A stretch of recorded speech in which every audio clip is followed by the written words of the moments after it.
Minute का समय बचा है। पार्थिव शरीर दिल्ली के पालम एयरपोर्ट पर विशेष विमान के जरिए लैंड करेगा। लेकिन इस समय की बड़ी खबर हम आपको बता दें, और बड़ी खबर यह है कि कल दोपहर 2 बजे जनरल बिपिन रावत की अंतिम यात्रा उनके घर से रवाना होकर बरार स्क्वाड दिल्ली कैंट में लाई जाएगी, जहां पर कि उनका अंतिम संस्कार होना है। तो दिल्ली के पालम एयरफोर्स स्टेशन में पहुंचने वाला है पार्थिव शरीर, और कल दोपहर 2 बजे अंतिम संस्कार के लिए अंतिम यात्रा जनरल बिपिन रावत की उनके घर से रवाना होगी बरार स्क्वाड के लिए। बरार स्क्वाड जो कि दिल्ली कैंट में क्रिमिशन ग्राउंड है, जहां पर सेना के अधिकारियों का, सेना के जवानों का अंतिम संस्कार किया जाता है।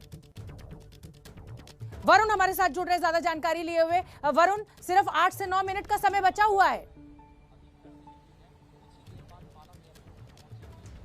देखिए, बिल्कुल सिर्फ 8 से 9 मिनट का समय है, क्योंकि शेड्यूल टाइम पर जो एयरक्राफ्ट है वो लैंड करेगा। हम भी पालम टेक्निकल एरिया के बाहर ही खड़े हैं और नजरें बस टेक्निकल एरिया पर ही है कि कब एयरक्राफ्ट यहाँ पर लैंड करें। जब प्रधानमंत्री नरेंद्र मोदी यहाँ पर पहुंचेंगे, रक्षा मंत्री पहुंचेंगे, आर्मी, नेवी, एयरफोर्स की जो चीफ है, एनएसए है, वो यहाँ पर पहुंचेंगे, तो कहीं ना कहीं जो सिक्योरिटी है वो भी यहाँ पर काफी टाइट की गई है, जिससे कि जो वीआईपी मूवमेंट है उसमें किसी तरह की कोई दिक्कत ना हो। 8:30 बजे का जो शेड्यूल टाइम है उस पर जो श्रद्धांजलि का कार्यक्रम है वो शुरू हो जाएगा। तो कहीं ना कहीं बस अब इंतजार सबको यही है कि कब जो एयरक्राफ्ट है वो पार्थिव शरीर लेकर यहाँ पर पहुंचेगा, क्योंकि जैसे हम जानकारी दे रहे थे कि जनरल बिपिन रावत, उनकी पत्नी और एक ब्रिगेडियर रैंक के अधिकारी है, उनकी अभी आइडेंटिफिकेशन हुई है, तो उनके जो पार्थिव शरीर है उनके परिवार को सौंप दिए जाएंगे। बाकी जो 10 पार्थिव शरीर है वो आरआर हॉस्पिटल लेकर जाए जाएंगे, और उनके लिए जो ट्रक है वो जिनको फूलों से सजाया गया है वो भी ट्रक यहाँ पर पहुंच चुके हैं। तो कहीं ना कहीं तैयारियां पूरी है, बस इंतजार है कब जो स्पेशल एयरक्राफ्ट है वो यहाँ पर लैंड करेगा। जी, पूरा देश जो है वो नम आंखों से जनरल बिपिन रावत को याद कर रहा है। जिस तरीके का यह हादसा हुआ, आकस्मिक मृत्यु हुई, इतना बड़ा सेना का अधिकारी, इतना ताकतवर हेलीकॉप्टर इस तरीके से दुर्घटनाग्रस्त हुआ। जनरल बिपिन रावत, उनकी पत्नी मधुलिका रावत, ब्रिगेडियर लीडर, उनका जो पार्थिव शरीर है उसकी पहचान कर ली गई है, उनको उनके परिवार को सौंप दिया जाएगा। 6 मिनट का वक्त बचा हुआ है। ये नीचे आप देख सकते हैं काउंटडाउन, और तैयारियां सभी पूरी है। और ये तस्वीरें भी लगातार हम आपको दिखा रहे हैं देश के अलग अलग हिस्सों से। ये मुरादाबाद से तस्वीर हम आपको दिखा रहे हैं। मुरादाबाद में ट्रेनिंग स्कूल भी है, और जिस तरीके से लोग आज जनरल बिपिन रावत को याद कर रहे हैं, बोली और गोली, चाहे सर्जिकल स्ट्राइक की बात की जाए। आशीष कुमार सिंह का मैं रुख कर लेती हूँ। आशीष इस समय पालम एयरपोर्ट के बाहर मौजूद है। आशीष, क्या सब कुछ टाइम पे चल रहा है? लगभग 6 मिनट का वक्त बचा हुआ है सिर्फ। जी हाँ, बिल्कुल 6 मिनट का वक्त बचा है, और 6 मिनट के ठीक बाद जो हमें समय दिया गया है उसके मुताबिक पालम टेक्निकल एरिया में पार्थिव शरीर को ले आया जाएगा। यहाँ पर एयरक्राफ्ट लैंड कर जाएगा, और उसके बाद 9 बजे का समय में बताया गया, जब प्रधानमंत्री नरेंद्र मोदी, रक्षा मंत्री, नेशनल सिक्योरिटी एडवाइज़र, दूसरे आर्म फोर्सेस के प्रमुख यहाँ पर मौजूद होंगे अपने लास्ट राइट्स और अपने ट्रिब्यूट्स पे करने के लिए। तो आप देखिए कि किस तरह की सुरक्षा व्यवस्था। ये पालम टेक्निकल एरिया का वो गेट है जिसके बाहर आप देखिए एयरफोर्स के तमाम सिक्योरिटी पर्सनल तैनात हैं। लगातार मैं देख रहा हूँ गाड़ियों के आने का सिलसिला जारी है। यहाँ पर दिल्ली पुलिस के काफ़ी सिक्योरिटी और सेंट्रल पालम मिलिट्री फोर्सेस के सिक्योरिटी पर्सनल तैनात हैं। तो अब बस 5 मिनट का वक्त है। 5 मिनट के बाद जनरल बिपिन रावत और बाकी सभी लोगों का जो इस हादसे में मारे गए हैं उनका पार्थिव शरीर यहाँ दिल्ली पहुंच जाएगा। बिल्कुल ठीक है। नीरज राजपूत का मैं रुख कर लेती हूँ। नीरज राजपूत, 5 मिनट, 3 से 4 मिनट का वक्त बचा हुआ है, इंतजार है पार्थिव शरीर का। क्या कुछ आप देख पा रहे हैं वहां? आप अंदर मौजूद हैं?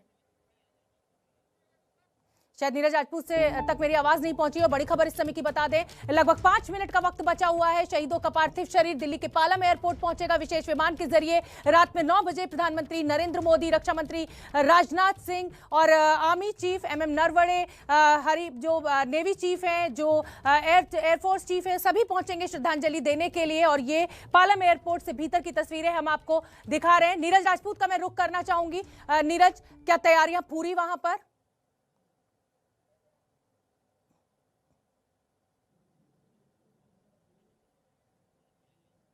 और ये तस्वीरें हम आपको दिखा रहे हैं पालम एयरपोर्ट के अंदर की। ये तस्वीरें हैं, आप देख सकते हैं। तैयारियां पूरी कर ली गई हैं।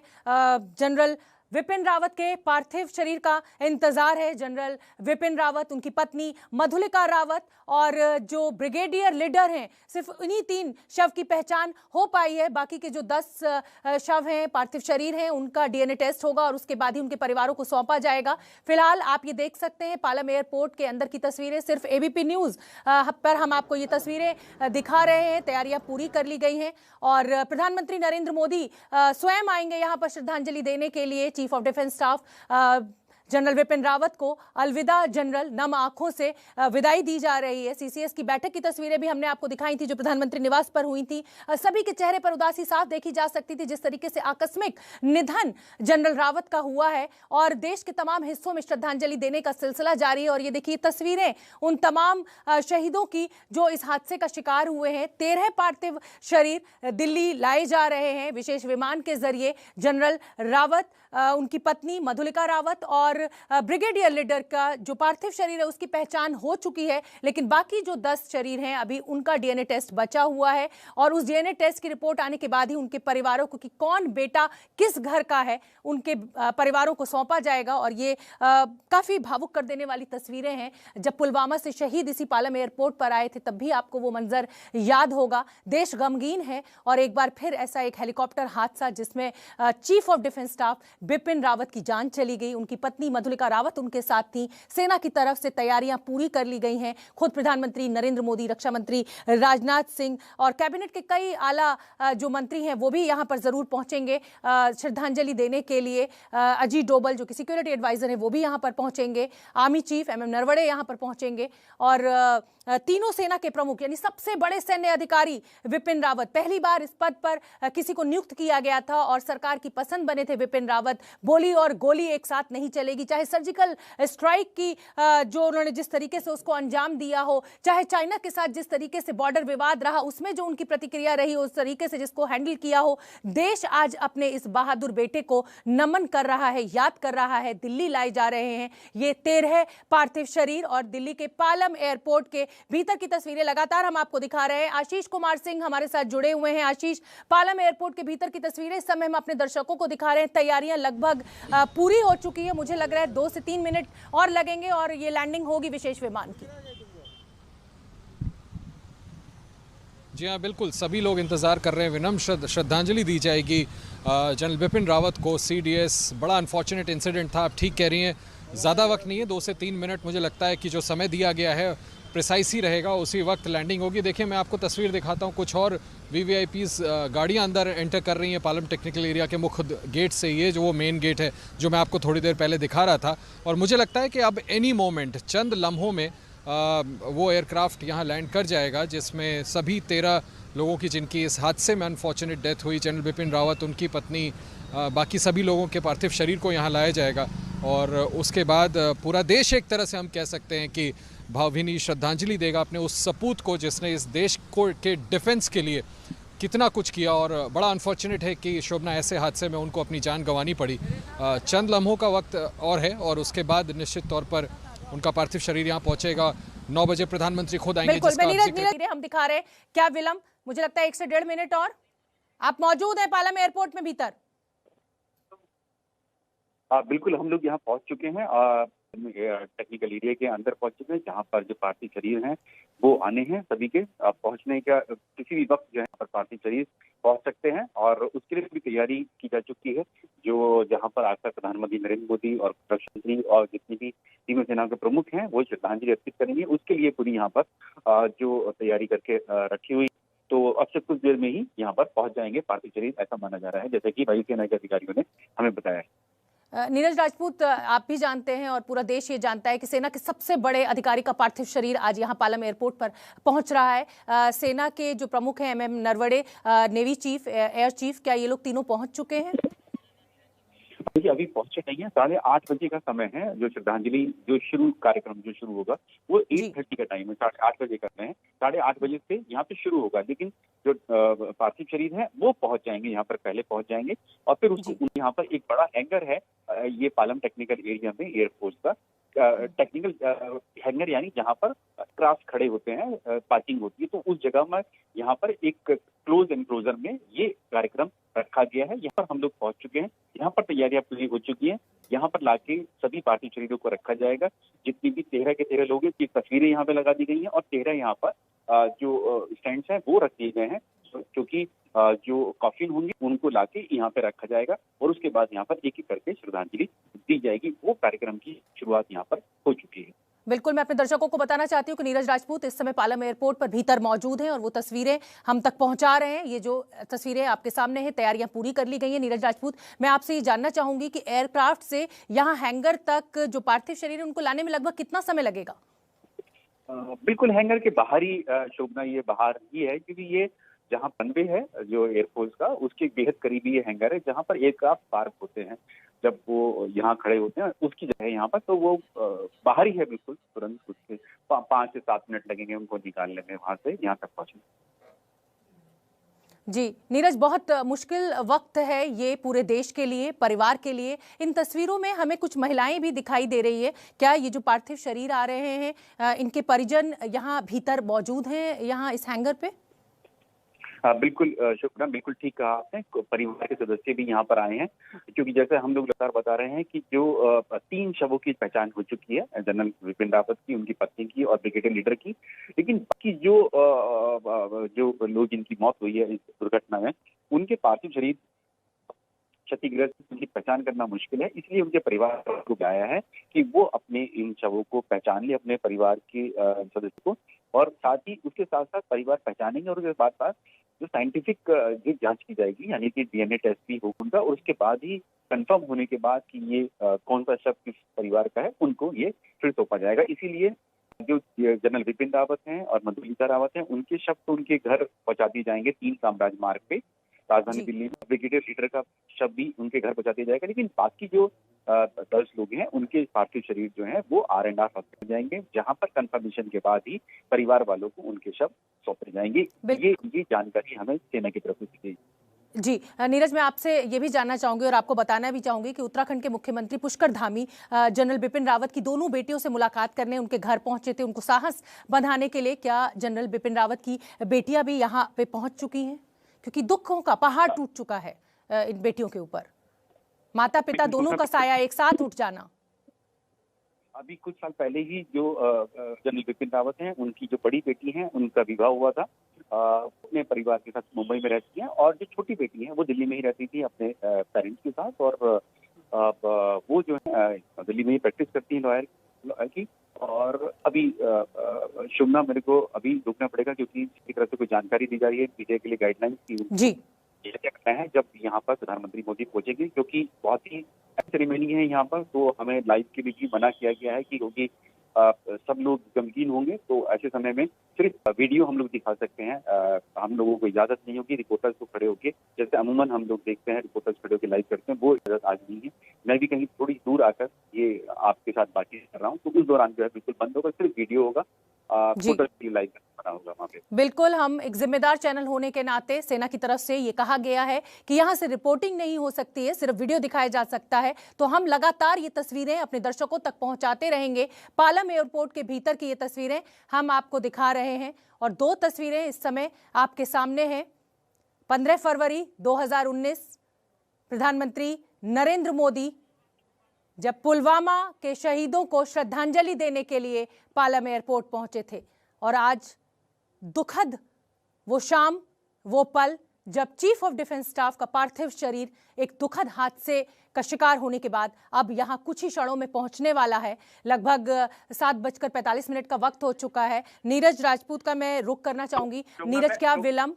जी, शायद एयरक्राफ्ट लैंड कर गया। अभी एयरपोर्ट के अधिकारियों ने बोला है कि एयरक्राफ्ट लैंड कर गया है और ये जो पार्थिव शरीर है वो पहुंच चुके हैं राजधानी दिल्ली। बड़ी खबर इस समय की हम अपने दर्शकों को बताना चाहते हैं। हमारे सहयोगी नीरज राजपूत पालम एयरपोर्ट के भीतर मौजूद है और हमें बता रहे हैं कि विशेष विमान लैंड कर चुका है, यानी रनवे पर, हवाई पट्टी पर यह विमान उतर चुका है। 13 के 13 जो पार्थिव शरीर हैं उनका इंतजार इस हैंगर पर, तैयारियां पूरी कर ली गई हैं। और बड़ी खबर इस समय हमारे रिपोर्टर जो कि पालम एयरपोर्ट के अंदर मौजूद है वो बता रहे हैं कि सेना की तरफ से जानकारी दे दी गई है, विशेष विमान पालम एयरपोर्ट पर लैंड कर चुका है और बस अब दरवाजा खुलने खुलने का इंतजार ताकि पार्थिव शरीर उनको यहां हैंगर पे लाया जा सके। खुद प्रधानमंत्री नरेंद्र मोदी श्रद्धांजलि देंगे, रक्षा मंत्री राजनाथ सिंह देंगे। जी नीरज। बिल्कुल शोभना, बिल्कुल हैंगर के ठीक बाहर C-130J सुपर हरक्यूलिस पहुंच चुका है, जिसमें पार्थिव शरीर है। मेरे कैमरामैन सुंदर आपको ये तस्वीरें दिखा रहे होंगे। सामने ही खड़ा हुआ है C-130J सुपर हरक्यूलिस एयरक्राफ्ट, जिसके अंदर पार्थिव शरीर है। और अब तुरंत इनको बाहर लाया जाएगा और बाहर लाके यहाँ पे रखा जाएगा, जिसके बाद जो है श्रद्धांजलि देने का जो कार्यक्रम है वो शुरू हो जाएगा। बिल्कुल, तो हमारे सहयोगी नीरज राजपूत इस समय पालम एयरपोर्ट के अंदर मौजूद हैं और ये सबसे पहली तस्वीरें हम एबीपी न्यूज के जरिए आपको दिखा रहे हैं। बहुत ही भावनात्मक ये पल है, दुखद ये पल है, लेकिन हम एक जिम्मेदार चैनल हैं और हम चाहते हैं, क्योंकि देश इंतजार कर रहा है अपने इस बहादुर बेटे का एक झलक पा लेने का। और हालांकि बहुत ही दुखद ये पल है और जो सीडीएस बिपिन रावत हैं उनका पार्थिव शरीर दिल्ली के पालम एयरपोर्ट पहुंच चुका है। तैयारियां आप देख सकते हैं, ये सीधी तस्वीरें पालम एयरपोर्ट से हम आपको दिखा रहे हैं। 3 शव। नीरज जी,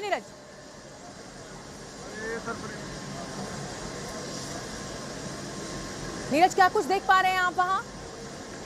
बिल्कुल शोभना, जो विशेष विमान है भारतीय वायुसेना का C-130J सुपर हरक्यूलिस, ये पहुंच चुका है। 13 पार्थिव शरीर सुलूर से लेकर आ चुका है, दिल्ली पहुंच गया है। ये टेक्निकल एरिया है भारतीय वायुसेना का, जिसको हम टेक्निकल एरिया भी बोलते हैं। DVIP जो बेस है यहाँ पर पहुंच चुके हैं वो। और अब से कुछ देर में जैसे ही विमान यहाँ रुकता, जैसे ही बंद होगा, जो पार्थिव शरीर हैं उनको एक एक करके निकाल के लाया जाएगा और एक एक करके यहाँ पे सामने रखा जाएगा। जहाँ पर ये तस्वीर भी आप शायद देख पा रहे होंगे, जो सामने ही हैंगर के ठीक बाहर जो है वो एयरक्राफ्ट खड़ा हुआ है, लाए गए। बिल्कुल, और ये सुपर हरक्यूलिस विमान इस समय हम दिखा रहे हैं अपने दर्शकों को पालम एयरपोर्ट के अंदर से। हमारे रिपोर्टर नीरज राजपूत ये सीधी तस्वीरें हम तक पहुंचा रहे हैं और इंतजार दरवाजा खुलने का। उनमें से कई लोगों का सीडीएस बिपिन रावत का भी अस्पताल में इलाज चला, लेकिन दुर्भाग्य से वो अब हमारे बीच नहीं रहे और उनके पार्थिव शरीर। तो आप देखिए, पार्थिव शरीर को लेकर पालम एयरपोर्ट पहुंचा ये विशेष विमान C-130 हरक्यूलिस और नीरज राजपूत वहां पर मौजूद है। नीरज, हमें एक ट्रक भी फूलों से सजा हुआ दिखाई दे रहा है, क्या मकसद है उस ट्रक का? क्या उसी में पार्थिव शरीर रख के जो जनरल बिपिन रावत है और उनकी पत्नी को उनके घर ले जाया जाएगा? जी शोभना। नीरज, दरवाजा मतलब खुल चुका है पीछे से। जी नीरज, जानकारी दीजिए। बिल्कुल, अब ये विमान रुक चुका है और अब उससे जो पार्थिव शरीर हैं वो यहाँ से निकाले जाएंगे वहाँ से। और उसके बाद फिर यहाँ पर जो हैंगर में जहाँ पर ये सब रखे जाएंगे, जहाँ पर कैमरामैन अंदर दिखा रहे हैं, तस्वीरें भी लगी हुई हैं। सभी 13 लोगों की जिनकी मौत हुई है उनकी तस्वीरें भी लगाई गई हैं यहाँ पर, जहाँ पर जो कॉफिन रखे जाएंगे, जहाँ पर ताबूत जहाँ रखे जाएंगे उसके बाहर ये तस्वीरें लगी हुई हैं। और बाईं तरफ में दिखाऊंगा, परिवार के सदस्य भी बैठे हुए हैं, जो लोग कुछ आए हुए हैं यहाँ पर, उनकी भी हम लोग दिखा देते हैं आपको कि कुछ परिवार के सदस्य भी यहाँ पर पहुंचे हैं जिन लोगों की इस दुखद घटना में मौत हुई है। तो वो भी यहाँ पर पहुंचे हैं अपने परिवार के सदस्यों को एक बार देखने के। हालांकि जो भी बताया गया है कि R&R हॉस्पिटल में जाके ही उनके शवों की पहचान कराई जाएगी। बिल्कुल, और मुझे ये जो सेना के जवान हैं वो इस हरक्यूलिस विमान की ओर बढ़ते हुए दिखाई दे रहे हैं और सैल्यूट करते हुए, सलामी देते हुए अपने जनरल को, जो अब नहीं रहे उनके बीच। इंतजार, और ये देखिए अंदर जा रहे हैं। नीरज बताइए, इन तस्वीरों को, ये जवान हमें हरक्यूलिस विमान में अंदर जाते हुए दिखाई दे रहे हैं, बस अब कुछ ही क्षणों का इंतजार। बिल्कुल बिल्कुल, जो जवान बाहर खड़े हुए थे जो पार्थिव शरीर को उतारने के लिए, वो अब जा चुके हैं और वहां से अब उनको पार्थिव शरीरों को निकालने की प्रक्रिया, यानी बाहर निकालने की प्रक्रिया शुरू हो चुकी है यहाँ पर एयरपोर्ट स्टेशन पे। बिल्कुल, और ये सीधी तस्वीरें हम पालम एयरपोर्ट से दिखा रहे हैं और सिर्फ एबीपी न्यूज़ पर आप ये तस्वीरें देख सकते हैं। पार्थिव शरीर लेकर ये विशेष विमान C-130 हरक्यूलिस लैंड कर चुका है। इसका जो पीछे का गेट है उसको खोल दिया गया है और ये जवान सेना के आप देख सकते हैं ये अंदर जाते हुए। और अब मुझे लगता है कि बस कुछ ही क्षण है और वो जो कॉफिन है जिसमें कि जनरल बिपिन रावत हैं, उनका पार्थिव शरीर है, उसको लेकर ये बाहर निकलेंगे और उसके बाद सीधे हैंगर पे लाया जाएगा। नीरज राजपूत, ये देखिए पहली तस्वीरें हमें मिलने लगी हैं, झंडे में, तिरंगे में लिपटे हुए जनरल बिपिन रावत, सेना के अधिकारी, उनको सैल्यूट करते हुए, उनको सलामी देते हुए देश नम आंखों से अपने बेटे को विदा कर रहा है। नीरज, बिल्कुल शुभना, जो अब पार्थिव शरीर हैं उनको बाहर लाया जा रहा है यहाँ पर इस एयरक्राफ्ट से, एक एक करके लाया जाएगा। 13 शवों को यहीं पर रखा जाएगा और यहाँ आने के बाद देखिए जहाँ देखेंगे जहाँ पर ये उनके शव रखे जाएंगे वहाँ पहले से पूरी जो है एक एक जगह जहाँ जो स्टैंड हैं उन पर जो जितने भी स्टैंड है जहाँ पर 13 शव रखे वहाँ पहले से फूल। बिल्कुल नीरज, हम ये पढ़ने की कोशिश कर रहे हैं, हमारा कैमरा जूम भी कर रहा है। जी बिल्कुल, ये जनरल बिपिन रावत का ही पार्थिव शरीर है। सबसे पहले बिल्कुल जनरल बिपिन रावत का ये पार्थिव शरीर है। इसके ऊपर ये एक कागज के ऊपर लिख के चिपकाया हुआ है। इस ताबूत के ऊपर ये लिखा हुआ है जनरल बिपिन रावत का पार्थिव शरीर हमें दिखने लगा है नीरज। बिल्कुल, सबके नाम लिखे गए हैं एक एक करके, जितने भी पार्थिव आए हैं यहाँ पर सबका नाम लिखा हुआ है। उसके लिए ही यहाँ पर ये सबका पहचान हो सके, उसके लिए ये नाम। बिल्कुल, और ये हम अपने दर्शकों को बार बार बता रहे हैं, आपने भी ये जानकारी दी है कि जनरल बिपिन रावत, उनकी पत्नी मधुलिका रावत और ब्रिगेडियर लीडर, सिर्फ इन्हीं 3 पार्थिव शरीरों की पहचान हो पाई है। अभी जो बाकी के 10 पार्थिव शरीर हैं उनके साइंटिफिक तरीके से DNA टेस्ट किया जाएगा और उसके बाद उनके परिवारों को सौंपा जाएगा। और ये देखिए general Bipin Rawat, PVSM, UYSM, AVSM, YSM, ये जो उनको अवार्ड्स मिले, ये मैं आपसे समझना चाहूंगी नीरज, ये जो लिखा हुआ है। और शायद हमारा संपर्क टूट गया है क्योंकि सेना की तरफ से ये कहा गया है कि आप रिपोर्टिंग नहीं कर सकते हैं। तस्वीरें हम दिखा रहे हैं, हम जिम्मेदार चैनल होने के नाते ये आपको बताना चाहते हैं कि थोड़ी ही देर में प्रधानमंत्री नरेंद्र मोदी भी यहाँ पर पहुंचेंगे, श्रद्धांजलि दी जाएगी। और पहला पार्थिव शरीर जो आप इस समय देख रहे हैं,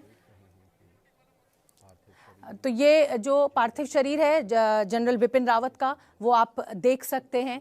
सेना के जवान इनको लेकर हैंगर की तरफ बढ़ते हुए। आशीष।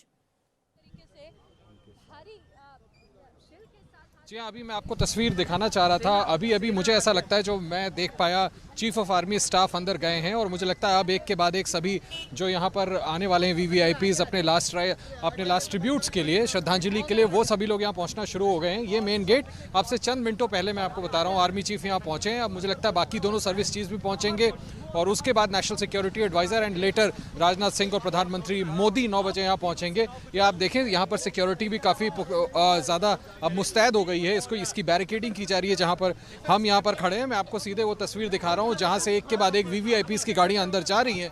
और अब जबकि जनरल बिपिन रावत का पार्थिव शरीर यहाँ पहुँच गया है, ये सभी लोग यहाँ पहुँचेंगे अपनी तरफ से भावभीनी श्रद्धांजलि देने के लिए।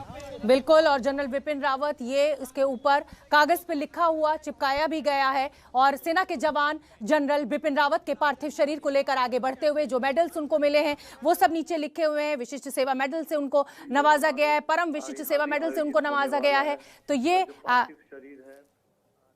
ये आप देख सकते हैं, पार्थिव शरीर लेकर पालम एयरपोर्ट पहुंच चुका है विमान। और ये जनरल बिपिन रावत का पार्थिव शरीर, उनकी पत्नी मधुलिका रावत का जो पार्थिव शरीर है वो उनके पीछे, और उसके बाद ब्रिगेडियर लीडर का पार्थिव शरीर होगा। और हम आपको बार बार बताना चाहते हैं कि जो 13 पार्थिव शरीर पहुंचे हैं यहाँ दिल्ली के पालम एयरपोर्ट पर, उनमें से 3 की पहचान अभी हो पाई है, जनरल बिपिन रावत। जी नीरज। बिल्कुल शुभना, 3 ही जो लोग हैं उनकी पहचान हो पाई है, ब्रिगेडियर बिपिन रावत की, उनकी पत्नी, और ब्रिगेडियर LS लीडर की हुई है। और इसीलिए जो कल जो होगा, जो अंतिम संस्कार होगा सुबह, सबसे पहले ब्रिगेडियर LS लीडर का अंतिम संस्कार यहाँ राजधानी दिल्ली के ही दिल्ली कैंट के बरार स्क्वायर में, जो कि मिलिट्री सेमेटोरियम है, वहाँ पर होगा सुबह 9 बजे। उसके बाद 11:30 बजे से 11 बजे लेकर 12:30 बजे तक जो 3 कामराज मार्ग के जनरल बिपिन रावत और उनकी पत्नी का पार्थिव शरीर होगा। और वहाँ पर उनको जो सिविल डिग्निटरीज हैं वो उनको वहाँ पर श्रद्धांजलि देंगे। उसके बाद बिल्कुल उनके कॉफिन को रख दिया गया है। नीरज, मैं बताना चाहती हूँ अपने दर्शकों को, जनरल बिपिन रावत का जो कॉफिन है उसको अब रख दिया गया है और ब्रिगेडियर लीडर का जो कॉफिन है उसको लेकर सेना के जवान आगे बढ़ते हुए हमें दिखाई दे रहे हैं। नीरज,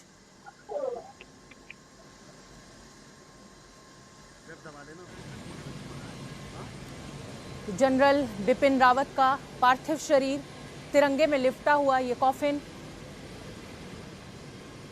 पूरे सम्मान के साथ यहाँ पर रखा गया है। और प्रधानमंत्री नरेंद्र मोदी, रक्षा मंत्री यहाँ पर पहुँचेंगे श्रद्धांजलि देने के लिए।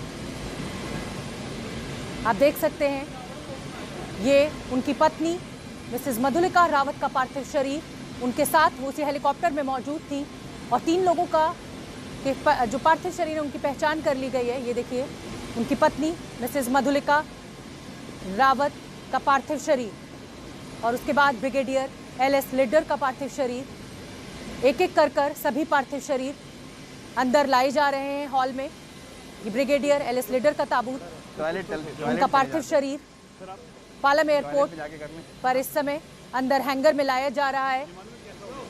सुपर हरकुलस विमान में सवार होकर ये सभी पार्थिव शरीर यहाँ पर लाए गए हैं और एक के बाद एक ये पार्थिव शरीर यहाँ अंदर हैंगर में लेकर आए जा रहे हैं। आशीष कुमार सिंह हमारे साथ लगातार बने हुए हैं। आशीष, बहुत ही भावुक पल है देश के लिए, इस तरीके से इतनी बड़ी क्षति होना। देखिए, बहुत बड़ी क्षति है, बहुत बड़ा नुकसान है देश को। जिस तरह का उनका कंट्रीब्यूशन था, सबसे बड़ी बात, देश के पहले chief of defence staff CDS पहले अगर इस तरह के हादसे में मारे जाते हैं तो ये बहुत ही बड़ा नुकसान है। वेरियस क्वार्टर्स कटिंग अक्रॉस, आप देखें सिर्फ देश ही में नहीं पूरी दुनिया से शोक संदेश आए हैं। कितना बड़ा नुकसान है, कई देशों के साथ उन्होंने डील किया था। भारत के तमाम जो मिलिट्री स्ट्रैटेजीज हैं उसको बनाने में कितना अहम भूमिका निभाते थे। Vis-a-vis Pakistan, vis-a-vis China, vis-a-vis Afghanistan. आप याद करें, जनरल बिपिन रावत का कंट्रीब्यूशन मुझे लगता है हिस्ट्री याद करेगा। और यही वजह है कि कटिंग अक्रॉस, चाहे वो सरकार हो, चाहे वो विपक्ष हो, चाहे वो दुनिया भर की पॉलिटिकल पार्टीज़ हो या फिर दुनिया भर के जितने भी मिशंस हैं, वहाँ से आप देखिए किस तरह के अब तो रोक के बैठ गए आप। बिल्कुल, ये तस्वीरें लगातार आशीष हम अपने दर्शकों को दिखा रहे हैं। एक के बाद एक पार्थिव शरीर विमान से नीचे उतारा जा रहा है और उसके बाद लाकर हैंगर पे रखा जा रहा है, जहां पर पूरी तैयारियां की गई हैं। सभी की नेम प्लेट्स लगाई गई हैं, उनकी तस्वीर लगाई गई है। प्रधानमंत्री नरेंद्र मोदी रात में लगभग 9 बजे यहां पर पहुंचेंगे। श्रद्धांजलि जो पूरा कार्यक्रम है वो 8:30 बजे शुरू हो जाएगा। मधुलिका रावत, उनकी पत्नी का पार्थिव शरीर भी यहाँ उनके बराबर में रख दिया गया है। विवेक कुमार का ये पार्थिव शरीर इस समय हम अपने दर्शकों को दिखा रहे हैं और मेरे साथ मेरे वरिष्ठ सहयोगी सुमित अवस्थी भी जुड़ चुके हैं। सुमित, बेहद भावुक पल इस समय और जनरल बिपिन रावत इस तरह आएंगे ये कभी सोचा ना था। बिल्कुल शोभना, बहुत ही ज़्यादा भावुक और परेशान करने वाली तस्वीरें हैं ये। 9 दिसंबर का आज का ये दिन, इनफैक्ट 8 दिसंबर जब ये दुर्घटना घटी, ये जहन से नहीं जाएगा।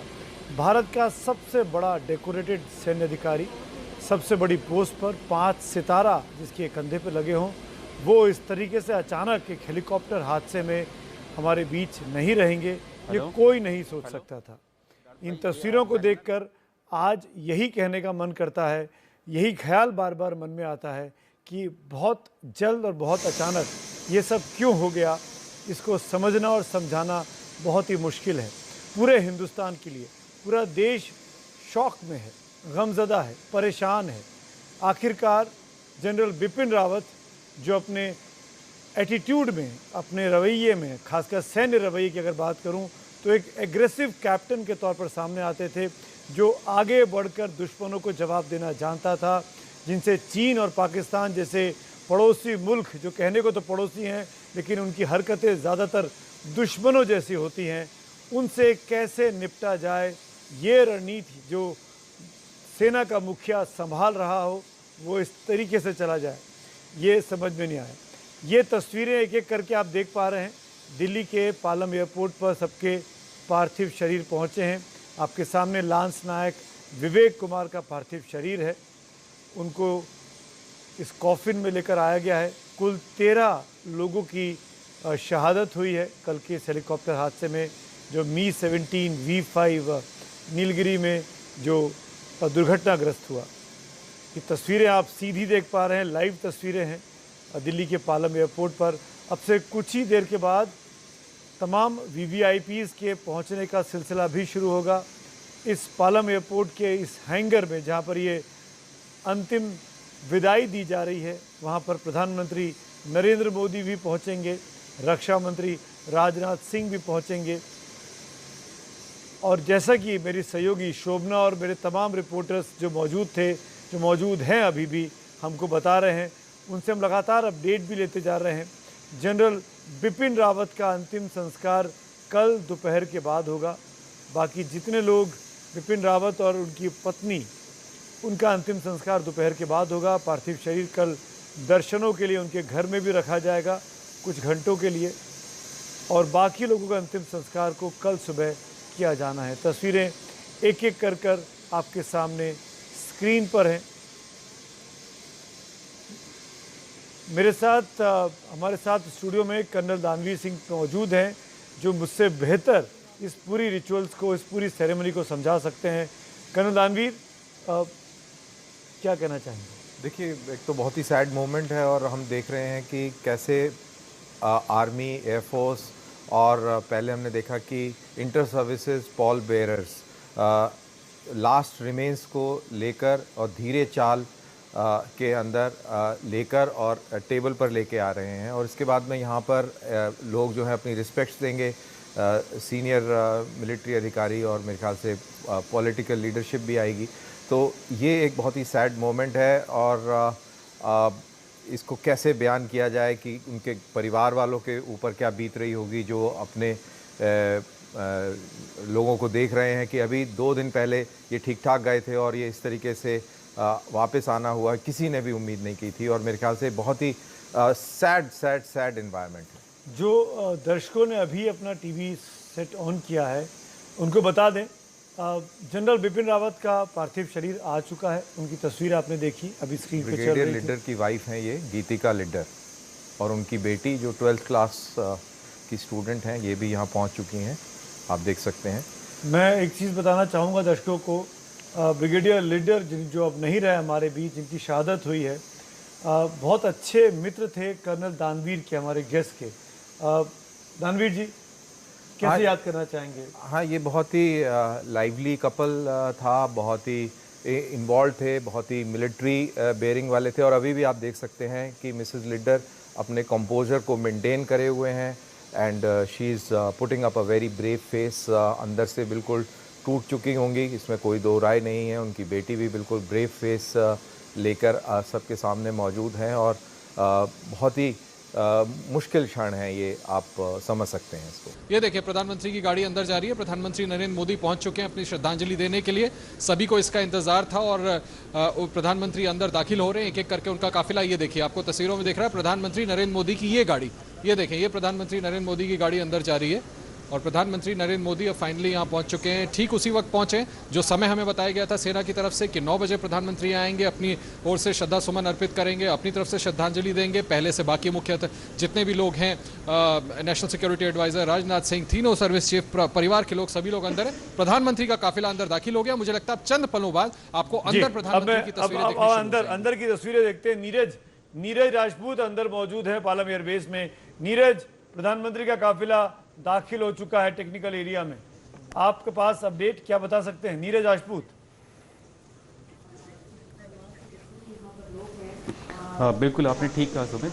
जो रक्षा मंत्री राजनाथ सिंह हैं वो बाहर खड़े हुए हैं हैंगर के, जहां पर मॉडल रिमेन रखे हैं, ताकि वो खुद रिसीव कर सकें प्रधानमंत्री मोदी को। वो खुद लेके आएंगे, और एक तरफ जो हम लोग देख पा रहे हैं, NS अजीत डोभाल, तीनों सेनाओं के प्रमुख और रक्षा राज्य मंत्री और डिफेंस सेक्रेटरी, वो खड़े हुए हैं, और एक तरफ बाहर की तरफ जो है रक्षा मंत्री राजनाथ सिंह खुद खड़े हुए हैं आगवानी करने के लिए प्रधानमंत्री मोदी की। जैसे ही वो आएंगे वो उनको लेकर अंदर आएंगे, और उसके बाद फिर जो 13 सब जो रखे हुए हैं, पार्थिव शरीर रखे हुए हैं, CDS जनरल बिपिन रावत, उनकी पत्नी, ब्रिगेडियर लीडर और बाकी 10 जो और सैनिक हैं, उन सभी को श्रद्धांजलि देंगे खुद प्रधानमंत्री मोदी सबसे पहले। प्रधानमंत्री मोदी के लिए भी यह बहुत ही कठिन और बहुत ही दुख भरा पल होगा। जैसा कि आशीष बता रहे थे, उनके पसंद के अधिकारी थे जनरल बिपिन रावत, जिनको उन्होंने इतनी बड़ी जिम्मेदारी दी, देश का पहला चीफ ऑफ डिफेंस स्टाफ बनाया, CDS बनाया, और अचानक से जनरल रावत का इस दुनिया से चले जाना, उस हेलीकॉप्टर क्रैश में उनका हमारे बीच से चले जाना, ये दिखाता है कि वाकई में प्रधानमंत्री पर इस वक्त क्या गुजर रही होगी। तस्वीरें एयरपोर्ट पे हैं, आप देख पा रहे हैं। तमाम वरिष्ठ लोग खड़े हुए हैं, इंतजार कर रहे हैं, जिसमें राष्ट्रीय सुरक्षा सलाहकार डोभाल साहब हैं, रक्षा मंत्री अजय भट्ट हैं, आर्मी के चीफ हैं नवने साहब, और मुझे ऐसा लग रहा है कि अब प्रधानमंत्री का काफिला पहुंच गया। इन तस्वीरों अगर हम ध्यान से देखें, रक्षा मंत्री राजनाथ सिंह प्रधानमंत्री के आगवानी के लिए सबसे आगे इस वक्त खड़े दिखाई दे रहे हैं। किसी भी पर प्रधानमंत्री मोदी हमको दिखेंगे अपनी सबसे डेकोरेटेड ऑफिसर को अपनी तरफ से अंतिम, ये देखिए कार में प्रधानमंत्री को हम देख सकते हैं, पीछे की सीट पर प्रधानमंत्री बैठे हुए हैं, एक हल्की सी झलक दिखाई दे रही है। प्रधानमंत्री नरेंद्र मोदी पालम एयरबेस पर पहुंचे हुए हैं, रक्षा मंत्री राजनाथ सिंह वहां पहले से मौजूद हैं। अलग अलग कैमरों की तस्वीरें आपके सामने हम दिखा रहे हैं। कुछ कैमरे बाहर की ओर लगवाए गए हैं, कुछ कैमरे अंदर की ओर लगवाए गए हैं। पीएम नरेंद्र मोदी अपनी कार से बाहर आते हुए, काली सदरी, सफेद शॉल, चेहरे पे मास्क,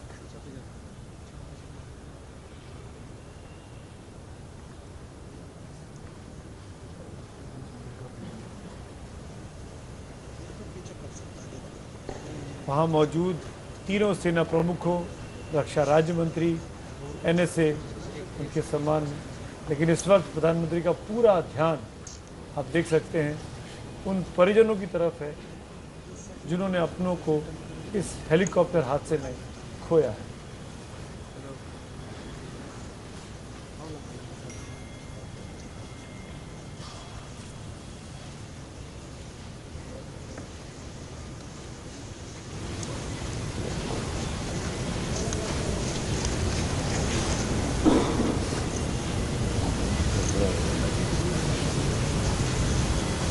श्रद्धा सुमन अर्पित करते हुए प्रधानमंत्री नरेंद्र मोदी।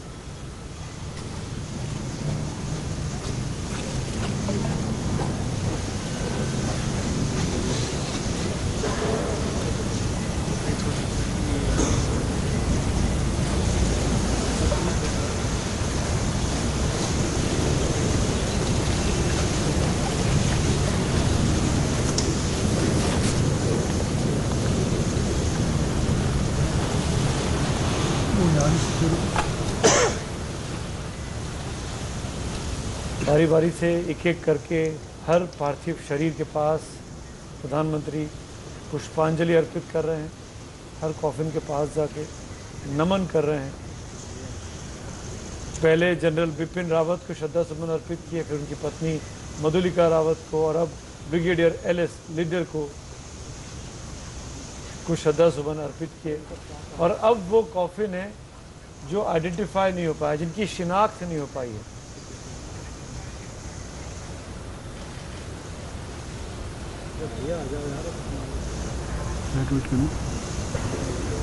कुल 13 में से 9 शव ऐसे हैं जिनकी शिनाख्त अभी नहीं हुई है। उनकी डीएनए सैंपलिंग ली गई है, डीएनए से मैच कराया जाएगा परिजनों के साथ, और फिर उनके हिसाब से उन शवों को उनके परिवारों को सौंपा जाएगा। इसीलिए कुछ कॉफिन पर आप नाम लिखा हुआ नहीं देख रहे हैं, क्योंकि उनकी शिनाख्त नहीं हो पाई है। हेलीकॉप्टर हादसे में बुरी तरीके से शरीर जल गए थे, पहचानना आसान नहीं था। ये लांस नायक विवेक कुमार, इनका शरीर, पार्थिव शरीर पहचाना गया, इनकी शिनाख्त हुई है। ये वो चौथे शख्स हैं, लांस नायक विवेक कुमार।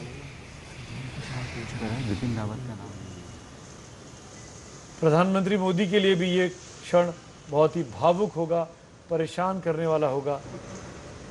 अचानक हुआ ये हादसा जिसने सबको हिला के रख दिया, सबको शोकाकुल कर दिया।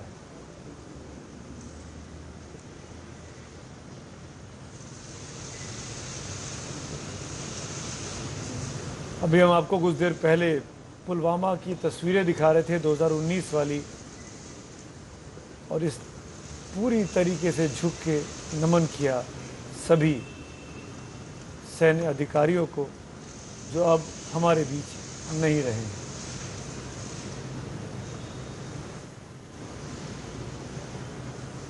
जनरल बिपिन रावत, मधुलिका रावत का परिवार, उनकी दोनों बेटियां,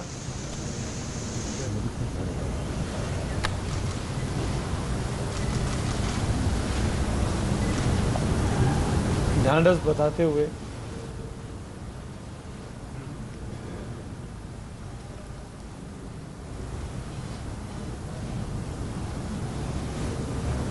बहुत से परिजन हैं जिनको हम लोग भी नहीं पहचानते हैं, इसलिए मैं अपनी तरफ से क्षमा मांगता हूं, क्योंकि मैं नहीं चाहता हूं कि मैं किसी का गलत का नाम ले लूं। लेकिन ये सभी वो परिजन हैं जिन्होंने अपनों को खोया है इस हेलीकॉप्टर हादसे में। सबसे शुरुआत में जनरल रावत का परिवार दिखा आपको और सबसे आखिर में ब्रिगेडियर लिडर का परिवार है, क्योंकि उनको कर्नल दानवीर, हमारे गेस्ट पहचानते हैं, कर्नल दानवीर के दोस्त हैं ब्रिगेडियर लिडर, दोनों ने साथ साथ काम किया है। ये ब्रिगेडियर लिडर की धर्मपत्नी गीतिका लिडर और उनकी बेटी, उनसे मिलते हुए प्रधानमंत्री।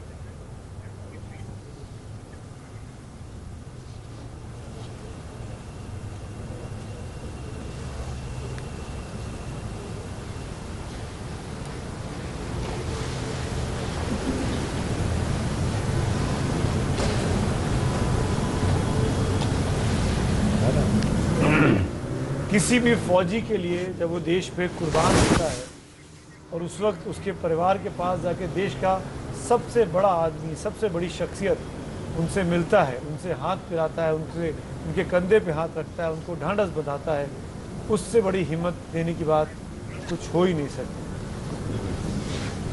प्रधानमंत्री मोदी ने पुष्पांजलि अर्पित की।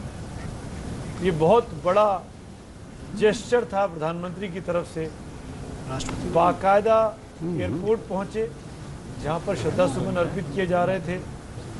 पहले प्रधानमंत्री का शुरुआत में यहां आने को लेकर सस्पेंस था, लेकिन बहुत बड़ी कदम, बहुत बड़ा स्टेप प्रधानमंत्री की तरफ से वहां आए, श्रद्धा सुमन अर्पित की, परिजनों से मिले, उनको हौसला बंधाया, ढांढस बंधाया।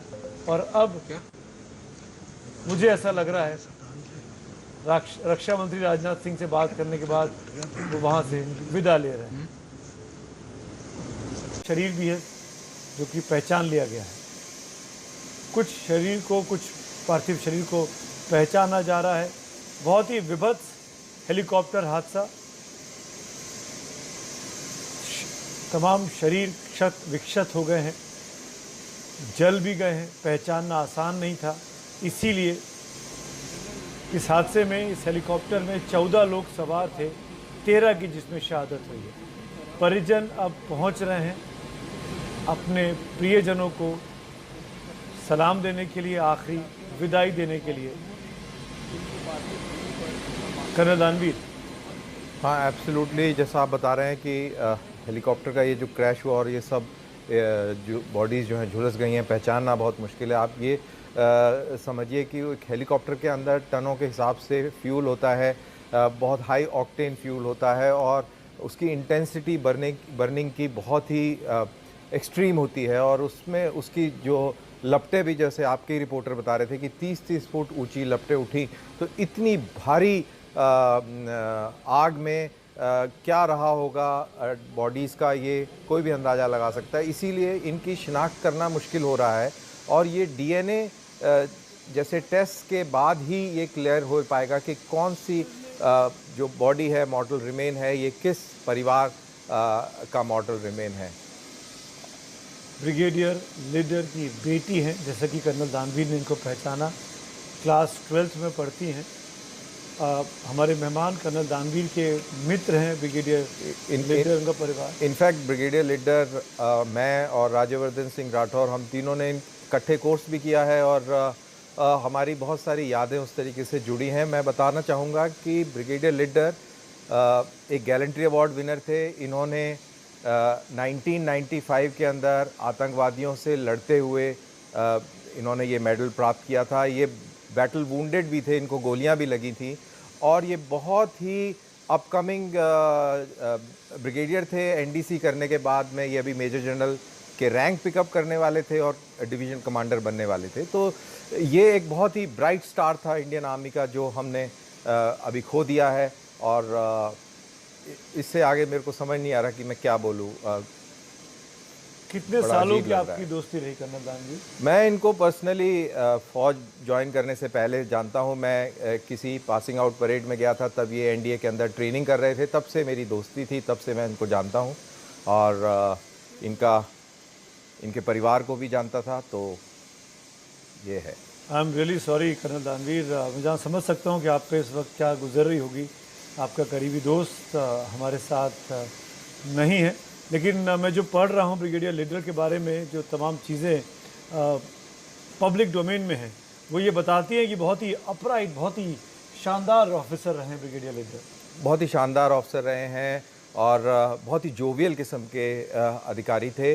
बहुत ही कीन आई रखते थे डिटेल्स के लिए, और मिलिट्री जो उनका जो मिलिट्री डेमिनर था और जो मिलिट्री एग्जीक्यूशंस थे वो बहुत ही प्रिसाइज, वेरी प्रोफेशनल और बहुत ही उम्दा थे। तो ये इनकी एक रेपुटेशन है पूरी आर्मी के अंदर कि ये बहुत ही अपराइट, बहुत ही केपेबल ऑफिसर थे।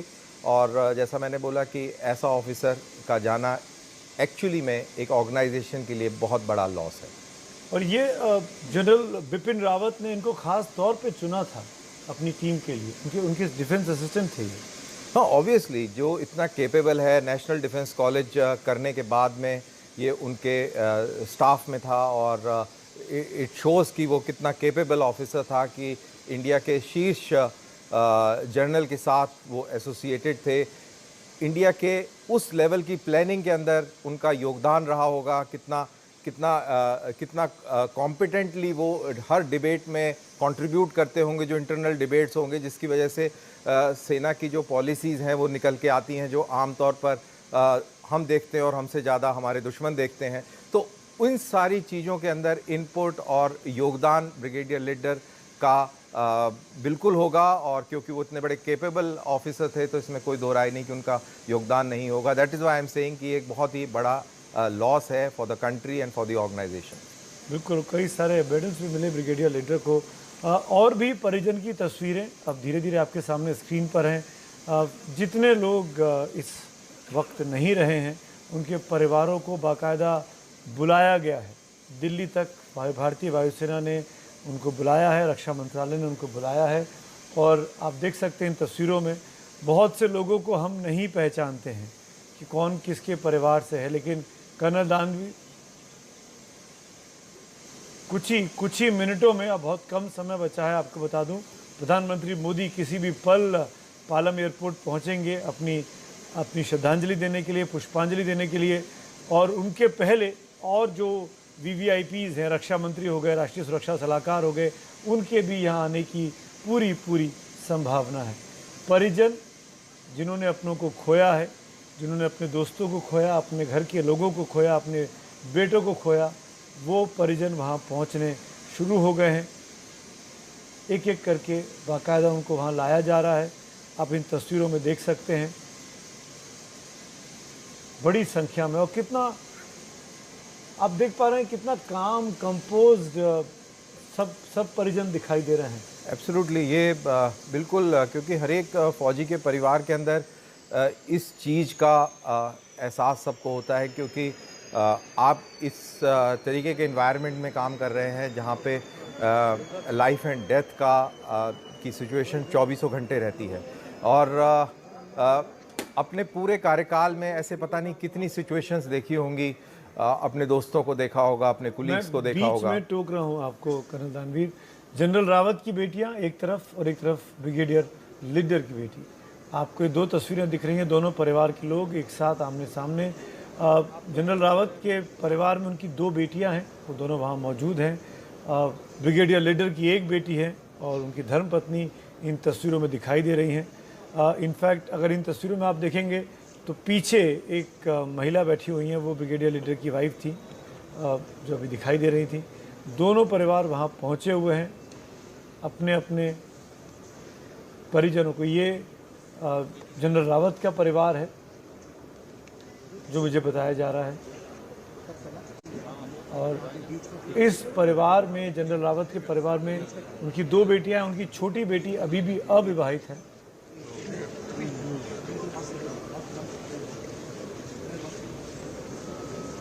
जितने लोग इस हेलीकॉप्टर में थे, मी-17 V5, कहा जाता है कि ये सबसे अच्छा हेलीकॉप्टर था। इसकी सुरक्षा में चूक का सवाल ही नहीं उठता था, और जब कोई VVIP की उसमें सॉर्टी होने वाली हो, उड़ान भरने वाला हो, तो सुरक्षा के ज़बरदस्त चेकिंग होती थी। उसके सुरक्षा में गो अहेड मिलने के बाद ही वो चॉपर उड़ान पर जाया करता था।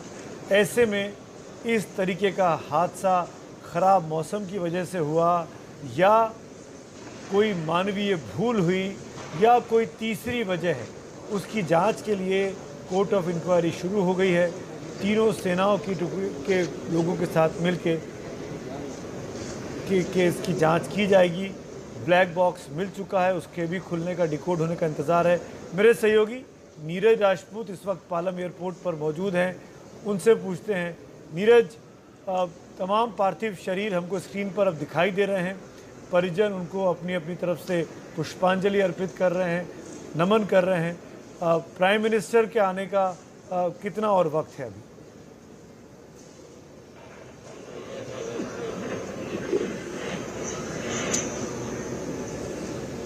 नीरज, क्या आप मुझे सुन पा रहे हैं?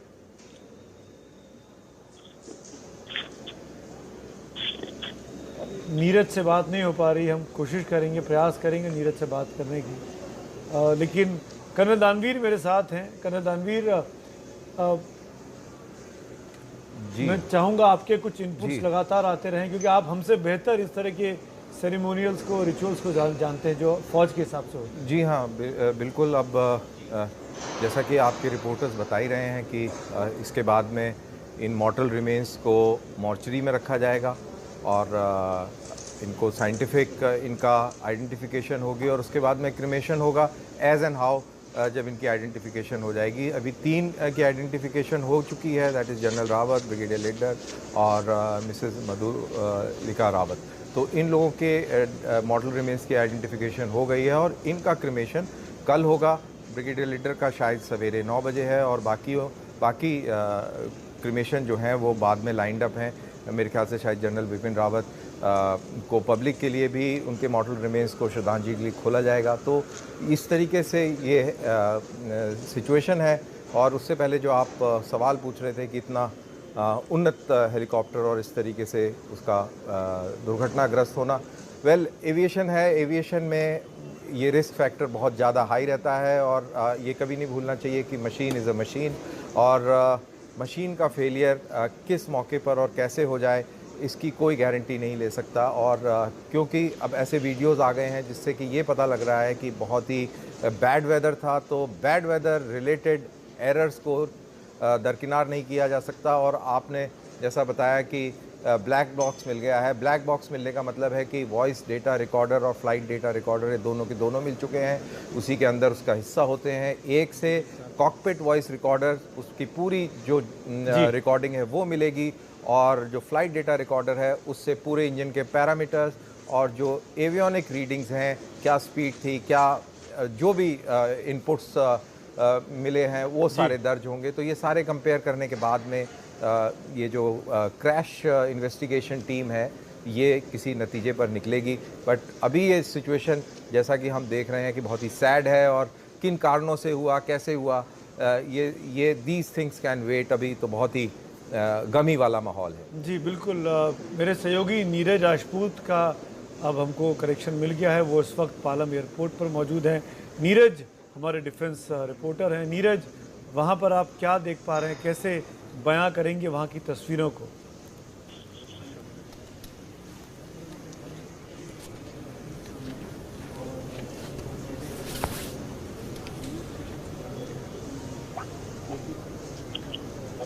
इस बीच एक और अपडेट आपको बता दूं, सीडीएस जनरल रावत का देखिए आपके सामने स्क्रीन पर जनरल नरवणे हमको दिखाई दे रहे हैं।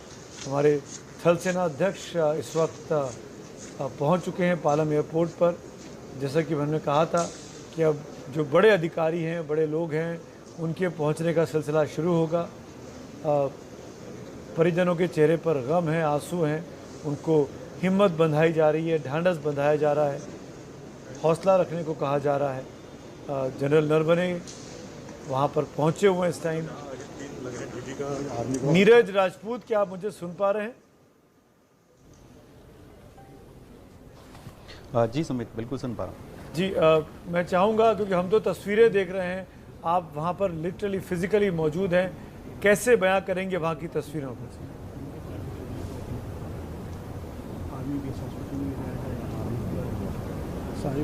जी सुमित, बिल्कुल। जनरल नरवणे थल सेना प्रमुख पहुंच चुके हैं। हम देख रहे हैं कि सीडीएस जनरल बिपिन रावत की दोनों बेटियां आ चुकी हैं। ब्रिगेडियर एलएस लीडर की जो पत्नी हैं वो भी पहुंच चुकी हैं और उनकी बेटी भी पहुंची है यहाँ पर। हम देख पा रहे हैं कि नीरज, अगर आप परिवार के और भी सदस्य जो जी नीरज, अगर आप अपडेट कर सकें, जो मॉर्टल रिमेन्स आए हैं, जो पार्थिव शरीर वहां पहुंचे हैं 13, उनमें से कितने जो हैं वो आइडेंटिफाई हो चुके हैं, जिनकी शिनाख्त हो चुकी है?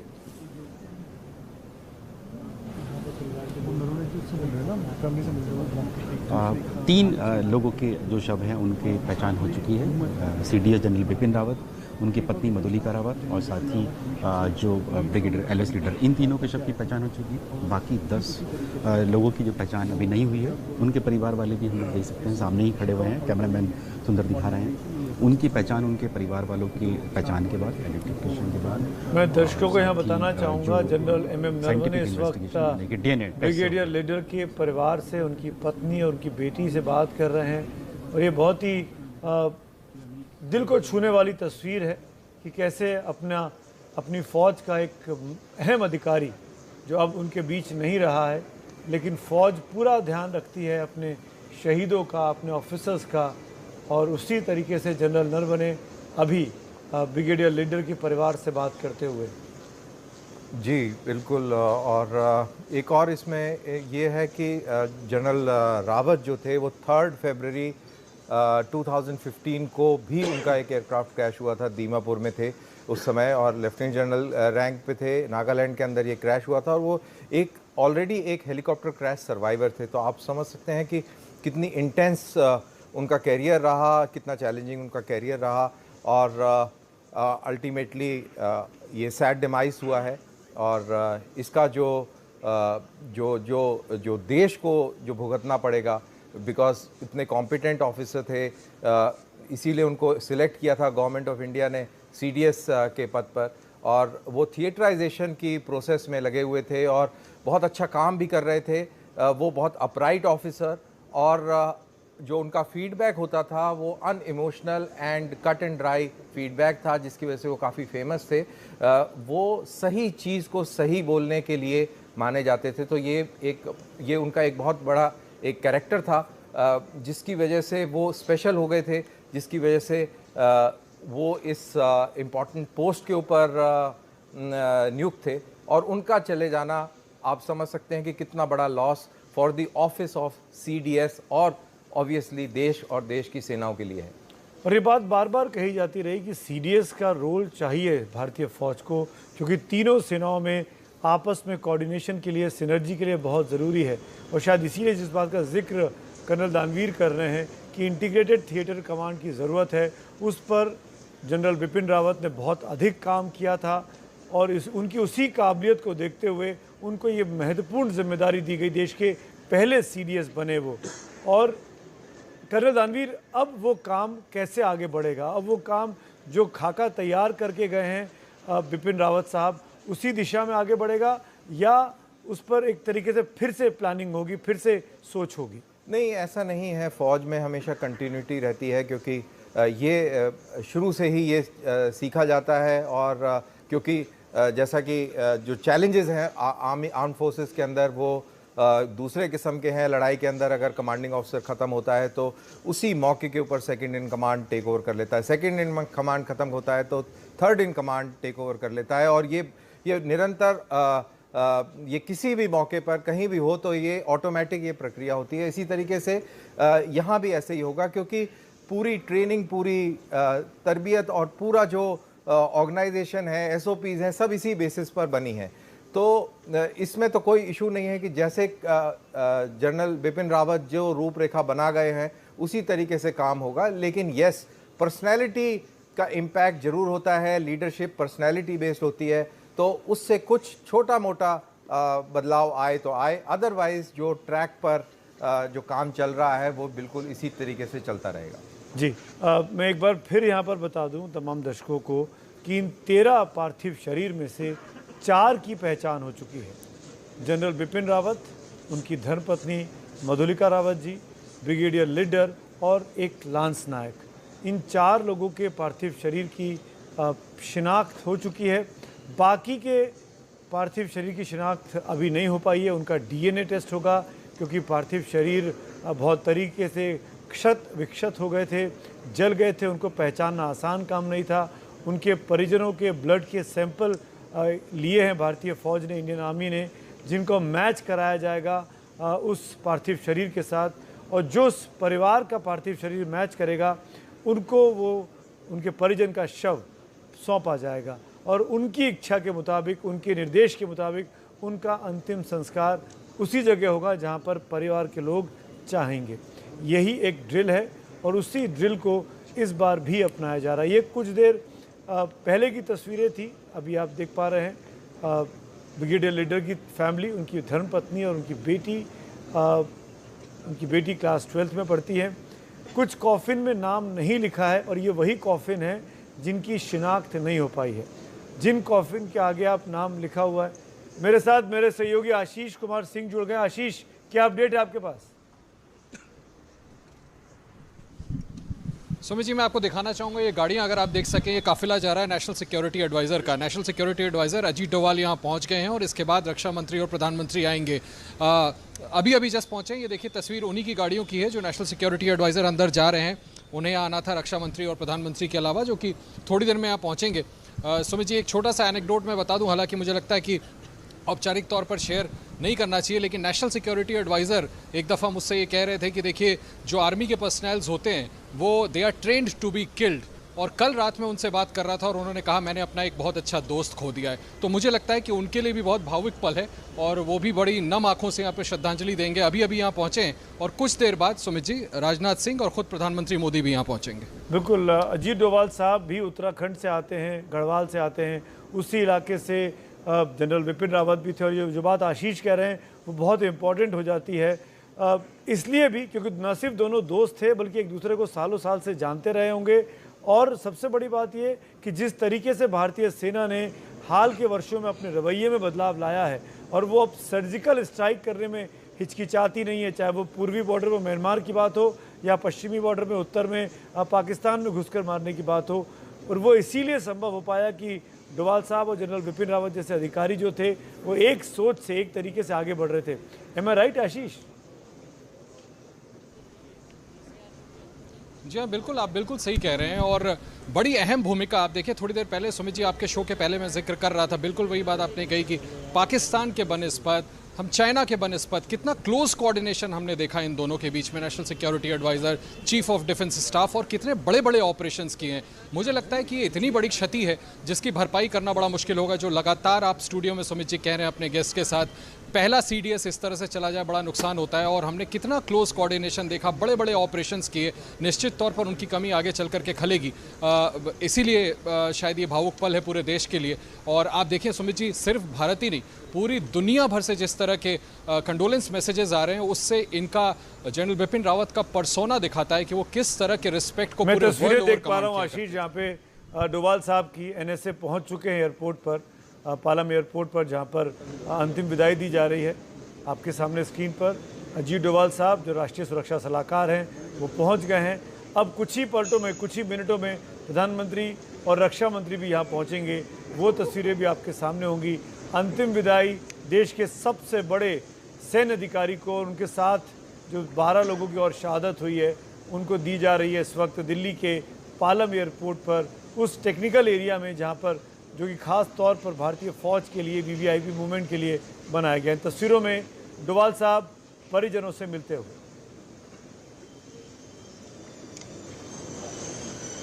जी बिल्कुल, और जो आशीष ये एनेक्डोट का हवाला दे रहे थे उसको मैं थोड़ा सा मॉडिफाई करूं कि जो सोल्जर्स हैं they are trained to kill, in that process they may get killed, they are not trained to get killed.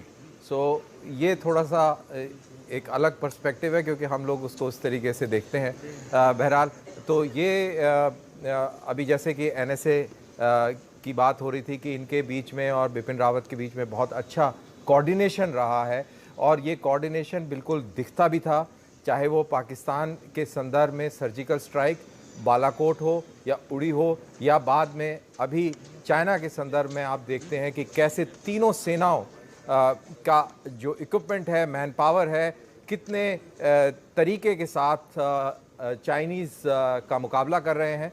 यहाँ पर ये बात करना बहुत ज़रूरी है। जब लोग बात कहते हैं कि चीफ ऑफ डिफेंस स्टाफ की क्या अहमियत है आज के समय, तो आज के समय वो अहमियत ये है कि आप लद्दाख और अरुणाचल के सीमा पर देखते हैं कि एयरफोर्स के एसेट्स, आर्मी की यूनिट्स और नेवी के टोही विमान, साथ ही नेवी के फाइटर MiG-29K, ये सारे के सारे तीनों सेनाओं के एसेट्स जो हैं ये अपनी लाइन ऑफ एक्चुअल कंट्रोल और बॉर्डर की चौकसी में लगे हुए हैं, निगरानी कर रहे हैं। और यही सिनर्जी और समन्वय देखकर चाइनीज़ जो है अभी बैकफुट पे हैं। चाइनीज़ का वो जो हौसला था वो पस्त हो चुका है और it is just a matter of time कि LAC का जो इशू जो अभी चल रहा है ये भी रिजॉल्व होगा। तो ये इम्पोर्टेंस और रेलिवेंस है चीफ ऑफ डिफेंस स्टाफ की। उनका सारा काम जो है कोऑर्डिनेशन का है। और अभी जैसा स्क्रीन पर हम देख रहे हैं कि NSA ब्रिगेडियर लीडर की वाइफ गीतिका के साथ बात कर रहे हैं। एंड गीतिका मिसेस लीडर जो हैं वो भी अपना कंपोजर मेंटेन करते हुए और कॉन्फिडेंटली उनके साथ इंटरेक्ट कर रही हैं। आई एम श्योर कितनी हिम्मत होगी, बहुत हिम्मत चाहिए इस चीज़ के लिए। खोया है जी। अंकित गुप्ता कुछ अपडेट के साथ जुड़ रहे हैं मेरे सहयोगी। अंकित, क्या अपडेट है? अंकित गुप्ता RR अस्पताल के बाहर। ये है कि रक्षा मंत्री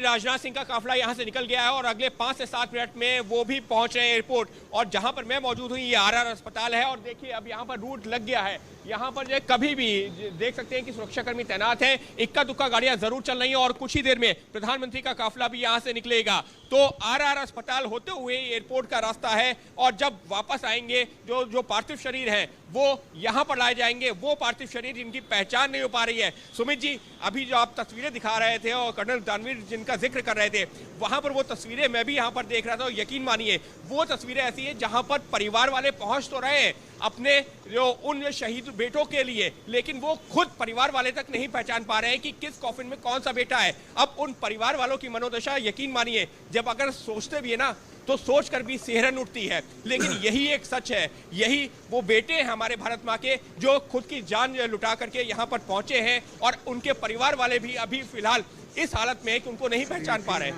जी सुमित जी। बिल्कुल, और कुछ ही देर में रक्षा मंत्री राजनाथ सिंह, जैसा कि अंकित गुप्ता ने बताया, पालम एयरपोर्ट पहुंचने वाले हैं अपनी तरफ से श्रद्धांजलि देने के लिए। NSA अजीत डोभाल पूरे परिजनों से, सभी परिजनों से मिल चुके हैं। तस्वीरों में आपके सामने देख पा रहे हैं जनरल MM नरवणे वहाँ मौजूद हैं, बाकी दोनों चीफ्स भी वहाँ मौजूद हैं। नेवी की, आर्मी की तस्वीरों में साफ तौर पर दिखाई दे रहा है। रक्षा मंत्री के पहुँचने के कुछ ही मिनटों के बाद प्रधानमंत्री नरेंद्र मोदी भी पालम एयरपोर्ट पहुँचेंगे। जो टेंटेटिव समय बताया गया है वो 8:30 से 9 के बीच का समय है जब प्रधानमंत्री को पालम एयरपोर्ट पहुंचकर श्रद्धा सुमन अर्पित करने हैं इन पार्थिव शरीरों पर।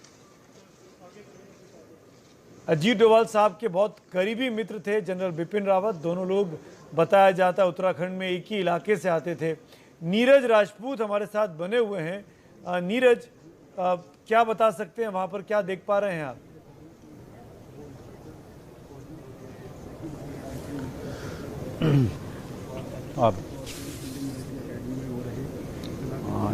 स्मित, अभी जो परिवार के सदस्य हैं वो सब बैठे हुए हैं और NSA अजीत डोभाल भी, तीनों सेना प्रमुख मौजूद हैं। हम लोग देख पा रहे हैं रक्षा राज्य मंत्री जी, तीनों चीफ भी वहाँ पहुँच गए। जनरल नरवणे को तो हमने देखा, आर्मी चीफ को देखा हमने, एयरफोर्स चीफ और नेवी चीफ भी वहाँ दिखाई दे रहे हैं आपको।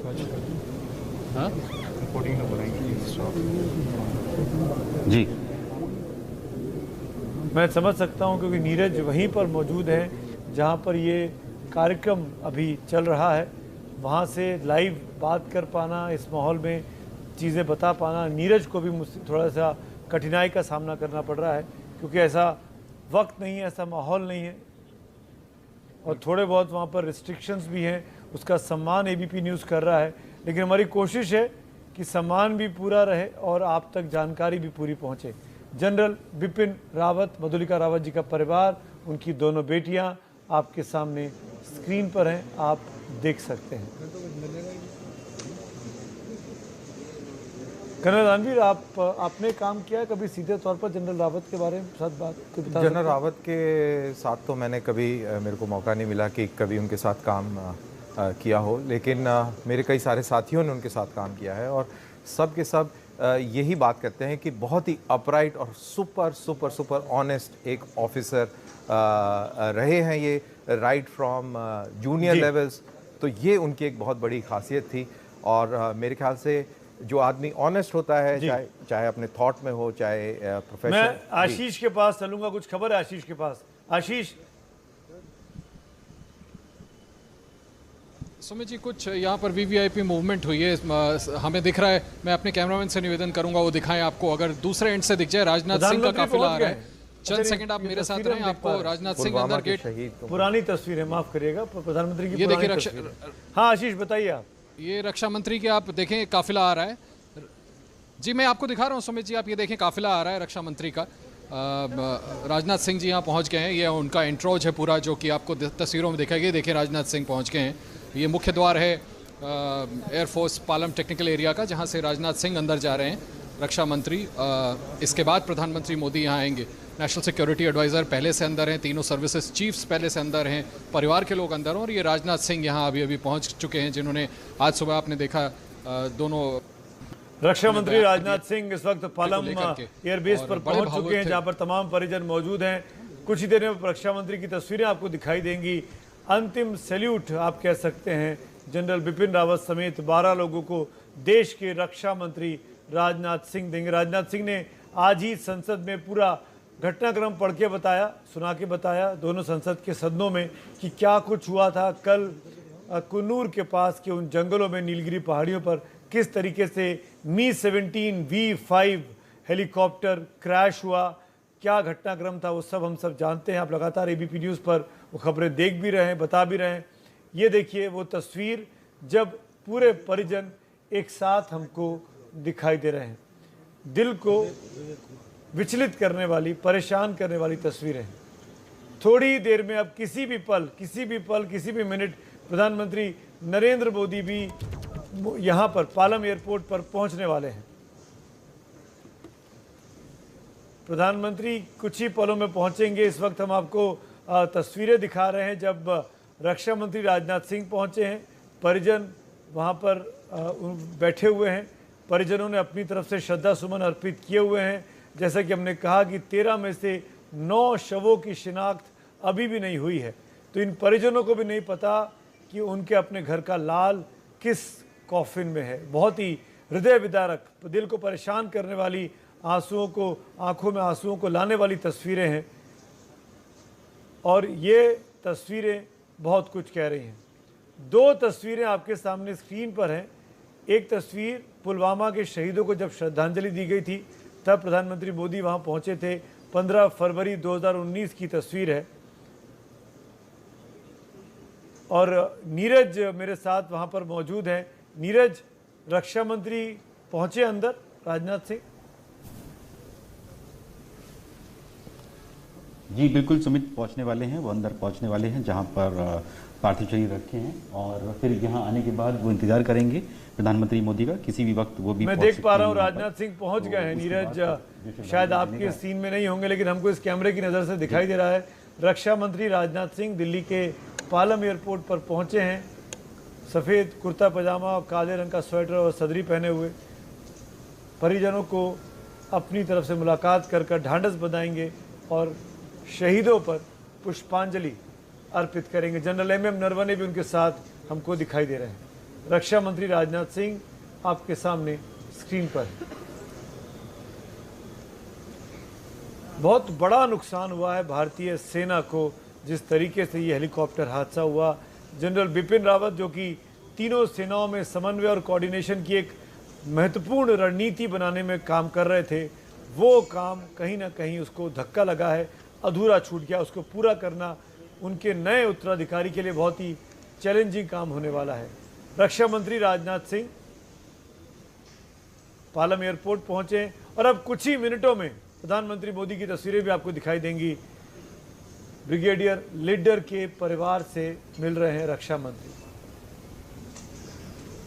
ये ब्रिगेडियर लीडर की डॉटर और उनकी वाइफ से मुलाकात करी रक्षा मंत्री ने। और इसमें एक और बता दूं कि ये सेकंड जनरेशन ऑफिसर थे, इनके फादर भी फौज में कर्नल थे और इनकी फैमिली में एक ट्रेजेडी बहुत बड़ी हुई।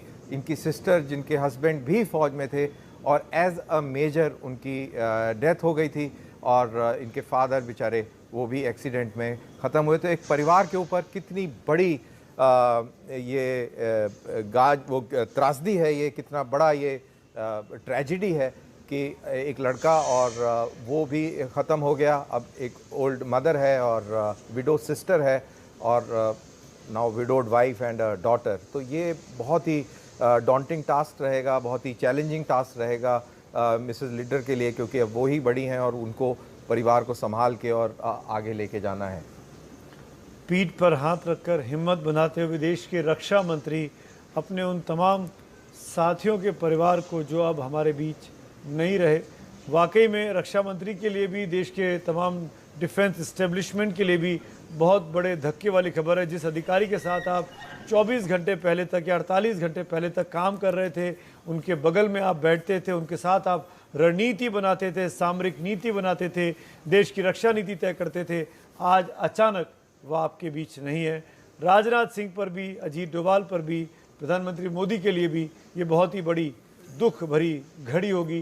जिनको करीब से जाना वो अब उनके साथ नहीं है, उनके लिए उनको प्रार्थना करनी पड़ रही है। प्रधानमंत्री मोदी किसी भी पल अब पहुंचेंगे। आप देख सकते हैं इन तस्वीरों में रक्षा राज्य मंत्री भी वहां मौजूद हैं, अजय भट्ट साहब, अजीत डोभाल साहब तस्वीरों में NSA को हम देख पा रहे हैं। नीरज, कुछ आवाज आ रही है तो आप क्या बता सकते हैं?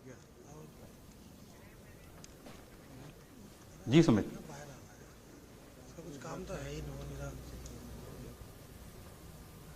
अभी आप वहां पर क्या देख पा रहे हैं नीरज? इन रिस्ट्रिक्शंस के बीच, इन दायरे के बीच में रहकर आप क्या किस तरीके से उस पूरे जगह का हाल विवरण कर सकते हैं? बिल्कुल सुमित, अभी बिल्कुल गमगीन यहाँ माहौल है।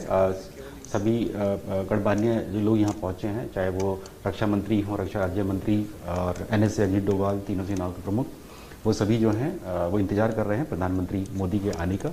और उसके बाद फिर क्योंकि सारे परिवार भी पहुँच चुके हैं, लगभग सारे परिवार पहुँच चुके हैं, हम लोग देख पा रहे हैं CDS जनरल बिपिन रावत की दोनों बेटियाँ मौजूद हैं। इसके अलावा जो ब्रिगेडियर लीडर हैं उनकी पत्नी, उनकी बेटी वो भी पहुंची। हमने देखा कि किस तरह से ब्रिगेडियर लीडर की जो बेटी हैं, उन्होंने किस तरह से अपने जो फादर हैं ब्रिगेडियर लीडर, उनके पार्थिव शरीर को किस किया, उन्होंने चूमा और उनको नमन किया और चूमा भी उन्होंने अपने फादर के पार्थिव शरीर को। और फिर उसके बाद हमने उनकी आंखों में आंसू भी देखे। जो परिवार हैं गमगीन है, सब इंतजार कर रहे हैं, बैठे हुए हैं।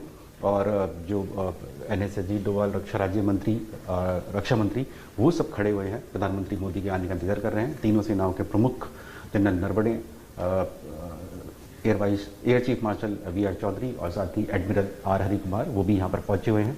डिफेंस सेक्रेटरी अजय कुमार भी यहाँ पर पहुँचे हुए हैं। अब सिर्फ इंतज़ार है प्रधानमंत्री नरेंद्र मोदी का, किसी भी पल PM यहाँ पहुँचेंगे।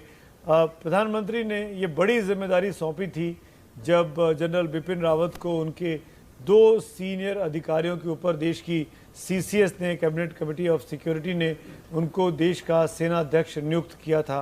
और शायद इसी लिए जब जनरल बिपिन रावत सेना अध्यक्ष के पद से रिटायर हो रहे थे, ठीक उसी टाइम पे उनको देश का पहला CDS अपॉइंट कर दिया गया था।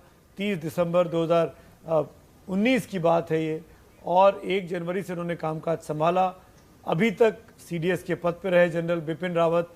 और जैसा कि हमारे तमाम एक्सपर्ट्स भी बता रहे हैं और हम सब जानते भी हैं, समझते भी हैं कि आज अगर ईस्टर्न कमांड से लेकर वेस्टर्न कमांड तक अगर आप देख पा रहे हैं, सेना की तीनों टुकड़ियां, चाहे वायुसेना हो, चाहे थल सेना हो, चाहे जल सेना हो, वो जिस तरीके से कोऑर्डिनेशन में काम कर रही है, जिस इंटीग्रेटेड थिएटर कमांड बनाने की बात की जा रही थी, उस प्रोपोर्शन में काम कर रही है, उस तरीके से काम कर रही है, तो उसकी बहुत बड़ी रणनीति जनरल बिपिन रावत ने ही तैयार की थी।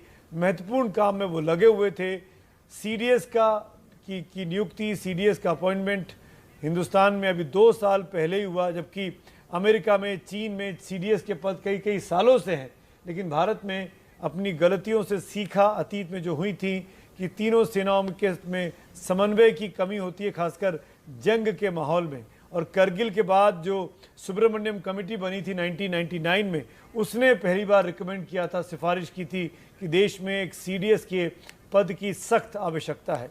लेकिन उसी सीडीएस के पद की बात करते हुए कर्नल दानवीर से मैं ये भी पूछना चाहूँगा, क्या अब ये ज़रूरत भी आन पड़ी है, क्या इस बारे में भी सरकार को सोचना चाहिए कि देश को एक डिप्टी या वाइस सीडीएस भी चाहिए इस तरह के मौके के लिए, कभी अचानक कोई हादसा हो जाए तो तुरंत सीडीएस का काम कोई संभाल सके? जी हाँ, बिल्कुल, इसमें कोई शक नहीं है कि एक नंबर 2 होना बहुत ज़रूरी है। अभी तो इंटरिम पे आई एम श्योर किसी न किसी चीफ को ये कार्यभार सौंप दिया होगा कि जब तक नियुक्ति नहीं होती है तब तक आप इंटरिम तौर पर इस काम को देखें।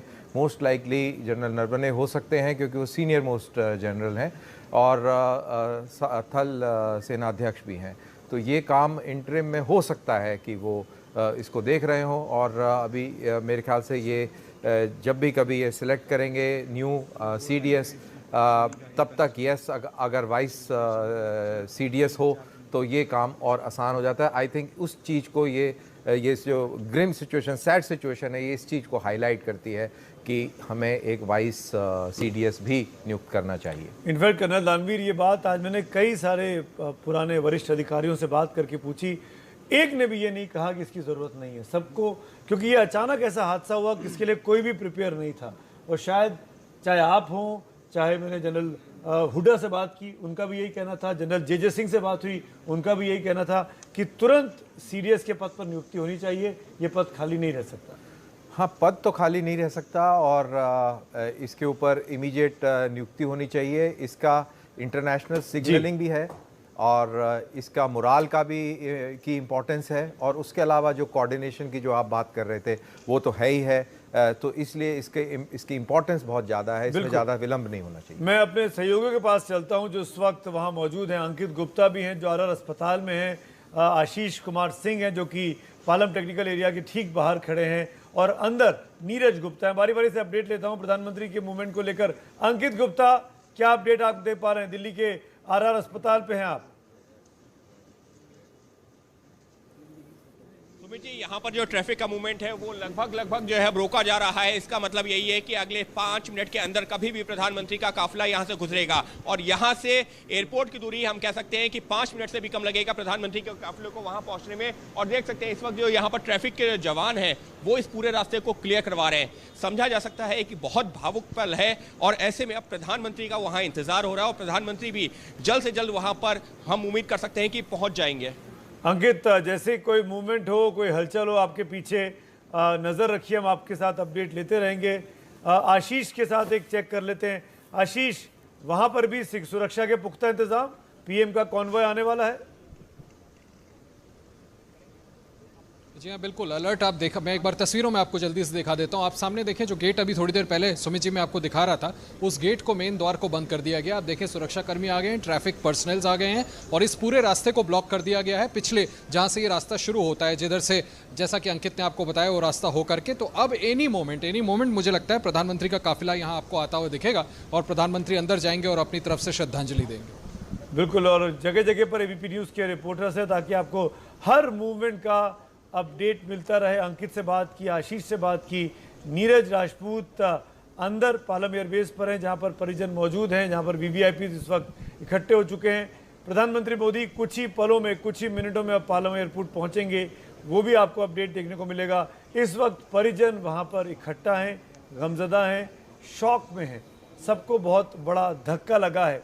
एक सिक्योर्ड एयरबेस से उड़ा हुआ चॉपर, भारतीय वायुसेना का एक बहुत ही एडवांस्ड चॉपर मी-17 V5, वो एक सिक्योर जगह पे जा रहा था। कोई बहुत कठिन टेरेन भी नहीं थी जैसा कि बताया जाता है, पर मौसम ने अचानक ऐसा करवट ली, ऐसा रूप दिखाया जो शायद किसी ने सोचा नहीं था।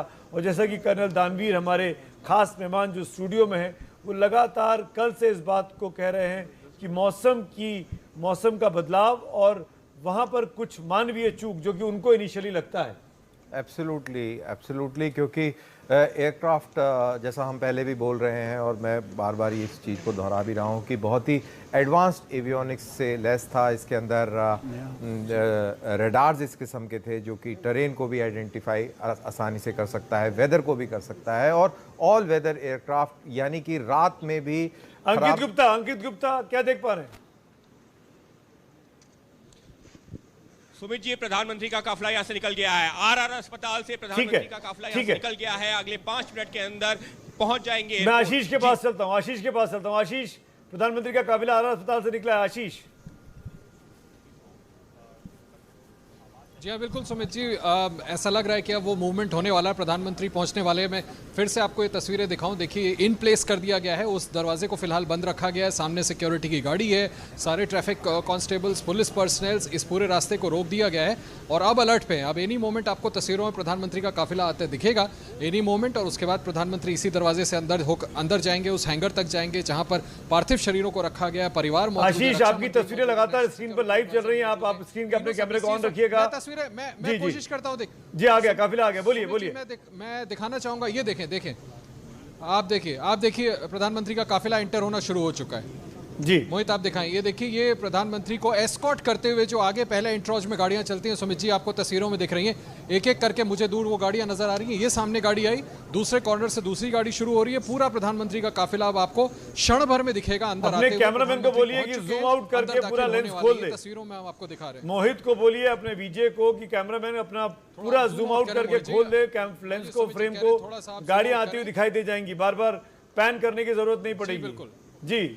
जी बिल्कुल मैं बोल रहा हूँ, आप जूम आउट करके रखें मोहित, ताकि आपको बार बार कैमरा इधर से उधर पैन करने की जरूरत ही ना पड़े। ये देखिए, एक एक करके गाड़ियाँ आनी शुरू हो गई हैं सुमित जी, क्योंकि प्रधानमंत्री का इंट्रोज, उनका काफिला इतना बड़ा होता है कि कई गाड़ियाँ होती हैं। और पहले दिल्ली पुलिस की जो पायलट गाड़ियाँ होती हैं, जो सीनियर ऑफिशियल्स की गाड़ियाँ होती हैं, वो आहिस्ता आहिस्ता करके आना शुरू हुई हैं। मूवमेंट यहाँ शुरू हो गई और प्रधानमंत्री किसी मोमेंट प्रधानमंत्री का वो काफिला आपको अंदर जाता हुआ दिखेगा एनी मोमेंट। अब ये रास्ता ब्लॉक्ड है और गाड़ियों की जो सायरन्स की आवाज़ें वो भी आ रही हैं। प्रधानमंत्री पहुँचने वाले हैं, सभी लोग उनका इंतजार कर रहे हैं प्रधानमंत्री के लिए। देखिए, खुद सुमित जी मैं आप ये भी कहना चाहूँगा कि after all he was prime ministers appointed man. प्रधानमंत्री के सबसे कॉन्फिडेंट व्यक्ति थे। हालांकि रिकमेंडेशंस तो हर लेवल से जाते हैं, निश्चित तौर पर वो नेशनल सिक्योरिटी एडवाइजर के दोस्त थे, लेकिन आखिरकार सबसे ज़्यादा भरोसा प्रधानमंत्री ने किया था, जिसके बाद प्रधानमंत्री ने उनको चीफ ऑफ डिफेंस स्टाफ इस देश का पहला बनाया था। निश्चित तौर पर हम और आप ये बात समझ सकते हैं कि प्रधानमंत्री के लिए कितनी बड़ी ये क्षति है। प्रधानमंत्री के लिए उनका रिप्लेसमेंट चुनना कितना मुश्किल होने वाला। हमने ट्वीट में देखा था प्रधानमंत्री ने कितनी भावभीनी श्रद्धांजलि दी थी और कितना highly decorated officer general Bipin Rawat को बताया था। उन्होंने अपनी तरफ से श्रद्धांजलि उनकी पत्नी को भी दी थी, तमाम दूसरे जो पर्सनल जिनकी जाने गई उनको दी थी। मुझे लगता है प्रधानमंत्री भी आपको यहाँ आज तस्वीरों में बहुत भावुक नजर आने वाले हैं। शब्दों की कमी होगी प्रधानमंत्री के सामने, उनके परिवार होंगे जिनकी आंखें नम होंगी, जिन्होंने अपने लोगों को खोया है। तो ये बड़ी कठिन घड़ी होने वाली, अनप्रेसिडेंटेड घटना है। जैसा कि खुद कई बड़े लोगों ने कहा कि इस तरह की घटना पूरे विश्व भर में कभी देखने सुनने को नहीं मिली थी। यहाँ तक कि सुमित जी मैं मेंशन करना चाहूँगा कि आप देखें, पाकिस्तान के आर्मी चीफ अपनी तरफ से कॉन्डोलेंस दे रहे थे, तो ये बहुत बड़ी बात है। पूरे वर्ल्ड ओवर से जिस तरह से उनको लेकर के कंडोलेंस के मैसेजेस आए। मोहित दिखाएं आप जरा प्लीज, आप फिर से तस्वीरें देखें सुमित जी, एक एक करके गाड़ियां आना शुरू हो रही है। मुझे लगता है अब प्रधानमंत्री का पूरा काफिला आपको तस्वीरों में दिखना शुरू हो जाएगा। दूसरे एंड से दिखाना है मोहित की मजबूरी, इसलिए मोहित उस तरफ कैमरा करके आपको सुमित जी दिखा रहे हैं। और अब आपको चंद पलों में प्रधानमंत्री का जो मुख्य काफिला है, प्रधानमंत्री की गाड़ी जिसमें प्रधानमंत्री बैठिए, देखें एक एक करके गाड़ियां आना शुरू हो गई हैं। क्योंकि दूसरे कोने से आ रही हैं गाड़ियां सुमित जी इस मेन गेट तक, इसलिए कैमरामैन को पैन करके आपको ये तस्वीरें दिखानी पड़ रही हैं। लेकिन अब प्रधानमंत्री का काफिला आहिस्ता आहिस्ता करके यहाँ पर आना शुरू हो चुका है। सुन भी पा रहे हैं सायरन की आवाज आशीष कि ये सामने किसी भी पल प्रधानमंत्री का काफिला हमको दिखाई देगा। मोहित जो है वो तैयार है अपना कैमरा ऑन कर वो तस्वीरें आपको तुरंत दिखाई देगी। गेट को भी खोल दिया गया है सुमित जी। जी हाँ, मैं देख सकता हूँ पालम एयरबेस का टेक्निकल एरिया का दरवाजा खोल दिया गया है, जो दरवाजा बंद था। इसका मतलब अब पीछे से सिग्नल आ चुका है कि किसी भी पल, किसी भी क्षण प्रधानमंत्री का काफिला यहां पहुंचेगा। एक तस्वीर आपके सामने, ये 15 फरवरी 2019 की है। आगे मैं आपको बताना चाहूंगा प्रधानमंत्री, बस आप जी बोलिए। सुमित जी देखिए प्रधानमंत्री का काफिला, बड़ी खबर है, प्रधानमंत्री पहुंच चुके हैं। प्रधानमंत्री पालम टेक्निकल एरिया में पहुंच चुके हैं। जी आ गए, प्रधानमंत्री पहुंच गए, प्रधानमंत्री पहुंच गए। जी आशीष जी हाँ, प्रधानमंत्री पहुंच गए सुमित जी, जो आप जिक्र कर रहे थे। अब आप देखिए, ये प्रधानमंत्री का काफिला अंदर जा रहा है। सुमित जी प्लीज आप देखें, ये सामने गेट से, मुख्य द्वार से प्रधानमंत्री के, ये देखें प्रधानमंत्री की गाड़ी अंदर जा रही है। प्रधानमंत्री नरेंद्र मोदी पहुंच चुके हैं अपनी श्रद्धांजलि देने के लिए। सभी को इसका इंतजार था और प्रधानमंत्री अंदर दाखिल हो रहे हैं, एक एक करके उनका काफिला। ये देखिए, आपको तस्वीरों में दिख रहा है प्रधानमंत्री नरेंद्र मोदी की ये गाड़ी। ये देखें, ये प्रधानमंत्री नरेंद्र मोदी की गाड़ी अंदर जा रही है और प्रधानमंत्री नरेंद्र मोदी अब फाइनली यहाँ पहुँच चुके हैं। ठीक उसी वक्त पहुँचे जो समय हमें बताया गया था सेना की तरफ से कि 9 बजे प्रधानमंत्री आएंगे, अपनी ओर से श्रद्धा सुमन अर्पित करेंगे, अपनी तरफ से श्रद्धांजलि देंगे। पहले से बाकी मुख्य जितने भी लोग हैं, national security adviser Rajnath Singh, तीनों सर्विस चीफ, परिवार के लोग, सभी लोग अंदर है। प्रधानमंत्री का काफिला अंदर दाखिल हो गया। मुझे लगता है अब चंद पलों बाद आपको अंदर प्रधानमंत्री की तस्वीरें देखने अंदर की तस्वीरें देखते हैं। नीरज राजपूत अंदर मौजूद है पालम एयरबेस में। नीरज, प्रधानमंत्री का काफिला दाखिल हो चुका है टेक्निकल एरिया में, आपके पास अपडेट क्या बता सकते हैं नीरज राजपूत? बिल्कुल आपने ठीक कहा सुमित। जो रक्षा मंत्री राजनाथ सिंह हैं वो बाहर खड़े हुए हैं हैंगर के, जहां पर मॉडल रिमेंस रखे हैं ताकि वो खुद रिसीव कर सकें प्रधानमंत्री मोदी को, वो खुद लेके आएंगे। और एक तरफ जो हम लोग देख पा रहे हैं NS अजीत डोभाल, तीनों सेनाओं के प्रमुख और रक्षा राज्य मंत्री और डिफेंस सेक्रेटरी वो खड़े हुए हैं। और एक तरफ बाहर की तरफ जो है रक्षा मंत्री राजनाथ सिंह खुद खड़े हुए हैं आगवानी करने के लिए प्रधानमंत्री मोदी की। जैसे ही वो आएंगे वो उनको लेकर अंदर आएंगे और उसके बाद फिर जो 13 सब जो रखे हुए हैं, पार्थिव शरीर रखे हुए हैं, CDS जनरल बिपिन रावत, उनकी पत्नी, ब्रिगेडियर लीडर और बाकी 10 जो और सैनिक हैं, उन सभी को श्रद्धांजलि देंगे खुद प्रधानमंत्री मोदी सबसे पहले। प्रधानमंत्री मोदी के लिए भी यह बहुत ही कठिन और बहुत ही दुख भरा पल होगा। जैसा कि आशीष बता रहे थे, उनके पसंद के अधिकारी थे जनरल बिपिन रावत, जिनको उन्होंने इतनी बड़ी जिम्मेदारी दी, देश का पहला चीफ ऑफ डिफेंस स्टाफ बनाया, CDS बनाया, और अचानक से जनरल रावत का इस दुनिया से चले जाना, उस हेलीकॉप्टर क्रैश में उनका हमारे बीच से चले जाना, ये दिखाता है कि वाकई में प्रधानमंत्री पर इस वक्त क्या गुजर रही होगी। तस्वीरें एयरपोर्ट पे हैं, आप देख पा रहे हैं। तमाम वरिष्ठ लोग खड़े हुए हैं, इंतज़ार कर रहे हैं, जिसमें राष्ट्रीय सुरक्षा सलाहकार डोभाल साहब हैं, रक्षा मंत्री अजय भट्ट हैं, आर्मी के चीफ हैं नरवणे साहब, और मुझे ऐसा लग रहा है कि अब प्रधानमंत्री का काफिला पहुंच गया। इन तस्वीरों अगर हम ध्यान से देखें, रक्षा मंत्री राजनाथ सिंह प्रधानमंत्री के आगवानी के लिए सबसे आगे इस वक्त खड़े दिखाई दे रहे हैं। किसी भी पर प्रधानमंत्री मोदी हमको दिखेंगे अपनी सबसे डेकोरेटेड ऑफिसर को अपनी तरफ से अंतिम, ये देखिए कार में प्रधानमंत्री को हम देख सकते हैं, पीछे की सीट पर प्रधानमंत्री बैठे हुए हैं, एक हल्की सी झलक दिखाई दे रही है। प्रधानमंत्री नरेंद्र मोदी पालम एयरबेस पर पहुंचे हुए हैं, रक्षा मंत्री राजनाथ सिंह वहां पहले से मौजूद हैं। अलग अलग कैमरों की तस्वीरें आपके सामने हम दिखा रहे हैं। कुछ कैमरे बाहर की ओर लगवाए गए हैं, कुछ कैमरे अंदर की ओर लगवाए गए हैं। PM नरेंद्र मोदी अपनी कार से बाहर आते हुए, काली सदरी, सफेद शॉल, चेहरे पे मास्क,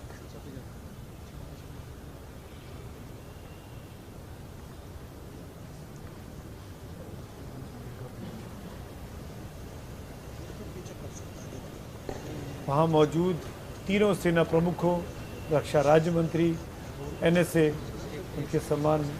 लेकिन इस वक्त प्रधानमंत्री का पूरा ध्यान आप देख सकते हैं उन परिजनों की तरफ है जिन्होंने अपनों को इस हेलीकॉप्टर हादसे में खोया है।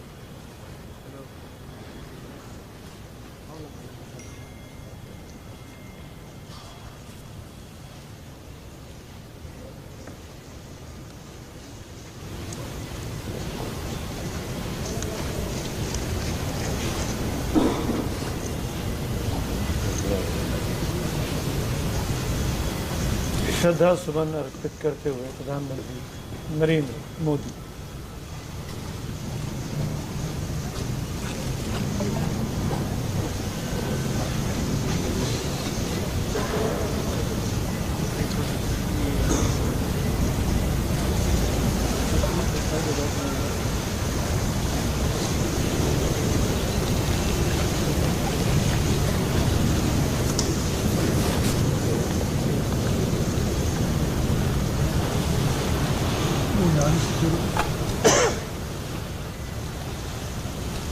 बारी बारी से एक एक करके हर पार्थिव शरीर के पास प्रधानमंत्री पुष्पांजलि अर्पित कर रहे हैं, हर कॉफिन के पास जाके नमन कर रहे हैं। पहले जनरल बिपिन रावत को श्रद्धा सुमन अर्पित किए, फिर उनकी पत्नी मधुलिका रावत को, और अब ब्रिगेडियर एलएस लीडर को श्रद्धा सुमन अर्पित किए। और अब वो कॉफिन है जो आइडेंटिफाई नहीं हो पाया, जिनकी शिनाख्त नहीं हो पाई है।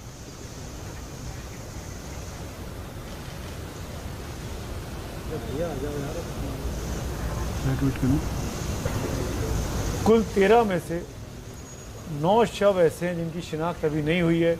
उनकी डीएनए सैंपलिंग ली गई है, डीएनए से मैच कराया जाएगा परिजनों के साथ, और फिर उनके हिसाब से उन शवों को उनके परिवारों को सौंपा जाएगा। इसीलिए कुछ कॉफिन पर आप नाम लिखा हुआ नहीं देख रहे हैं, क्योंकि उनकी शिनाख्त नहीं हो पाई है। हेलीकॉप्टर हादसे में बुरी तरीके से शरीर जल गए थे, पहचानना आसान नहीं था। ये लांस नायक विवेक कुमार, इनका शरीर, पार्थिव शरीर पहचाना गया, इनकी शिनाख्त हुई है। ये वो चौथे शख्स हैं, लांस नायक विवेक कुमार। प्रधानमंत्री मोदी के लिए भी ये क्षण बहुत ही भावुक होगा, परेशान करने वाला होगा। अचानक हुआ ये हादसा जिसने सबको हिला के रख दिया, सबको शोकाकुल कर दिया।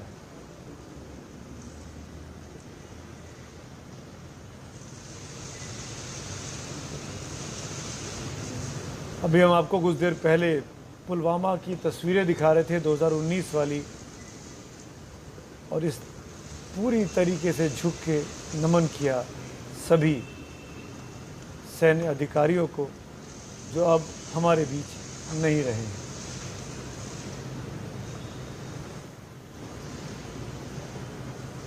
जनरल बिपिन रावत, मधुलिका रावत का परिवार, उनकी दोनों बेटियां,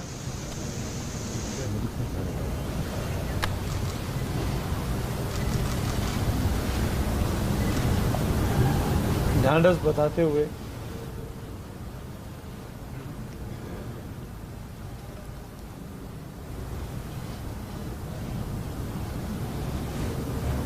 बहुत से परिजन हैं जिनको हम लोग भी नहीं पहचानते हैं, इसलिए मैं अपनी तरफ से क्षमा मांगता हूं, क्योंकि मैं नहीं चाहता हूं कि मैं किसी का गलत का नाम ले लूं। लेकिन ये सभी वो परिजन हैं जिन्होंने अपनों को खोया है इस हेलीकॉप्टर हादसे में। सबसे शुरुआत में जनरल रावत का परिवार दिखा आपको, और सबसे आखिर में ब्रिगेडियर लीडर का परिवार है, क्योंकि उनको कर्नल दानवीर, हमारे गेस्ट पहचानते हैं। कर्नल दानवीर के दोस्त हैं ब्रिगेडियर लीडर, दोनों ने साथ साथ काम किया है। ये ब्रिगेडियर लीडर की धर्मपत्नी गीतिका लीडर और उनकी बेटी, उनसे मिलते हुए प्रधानमंत्री।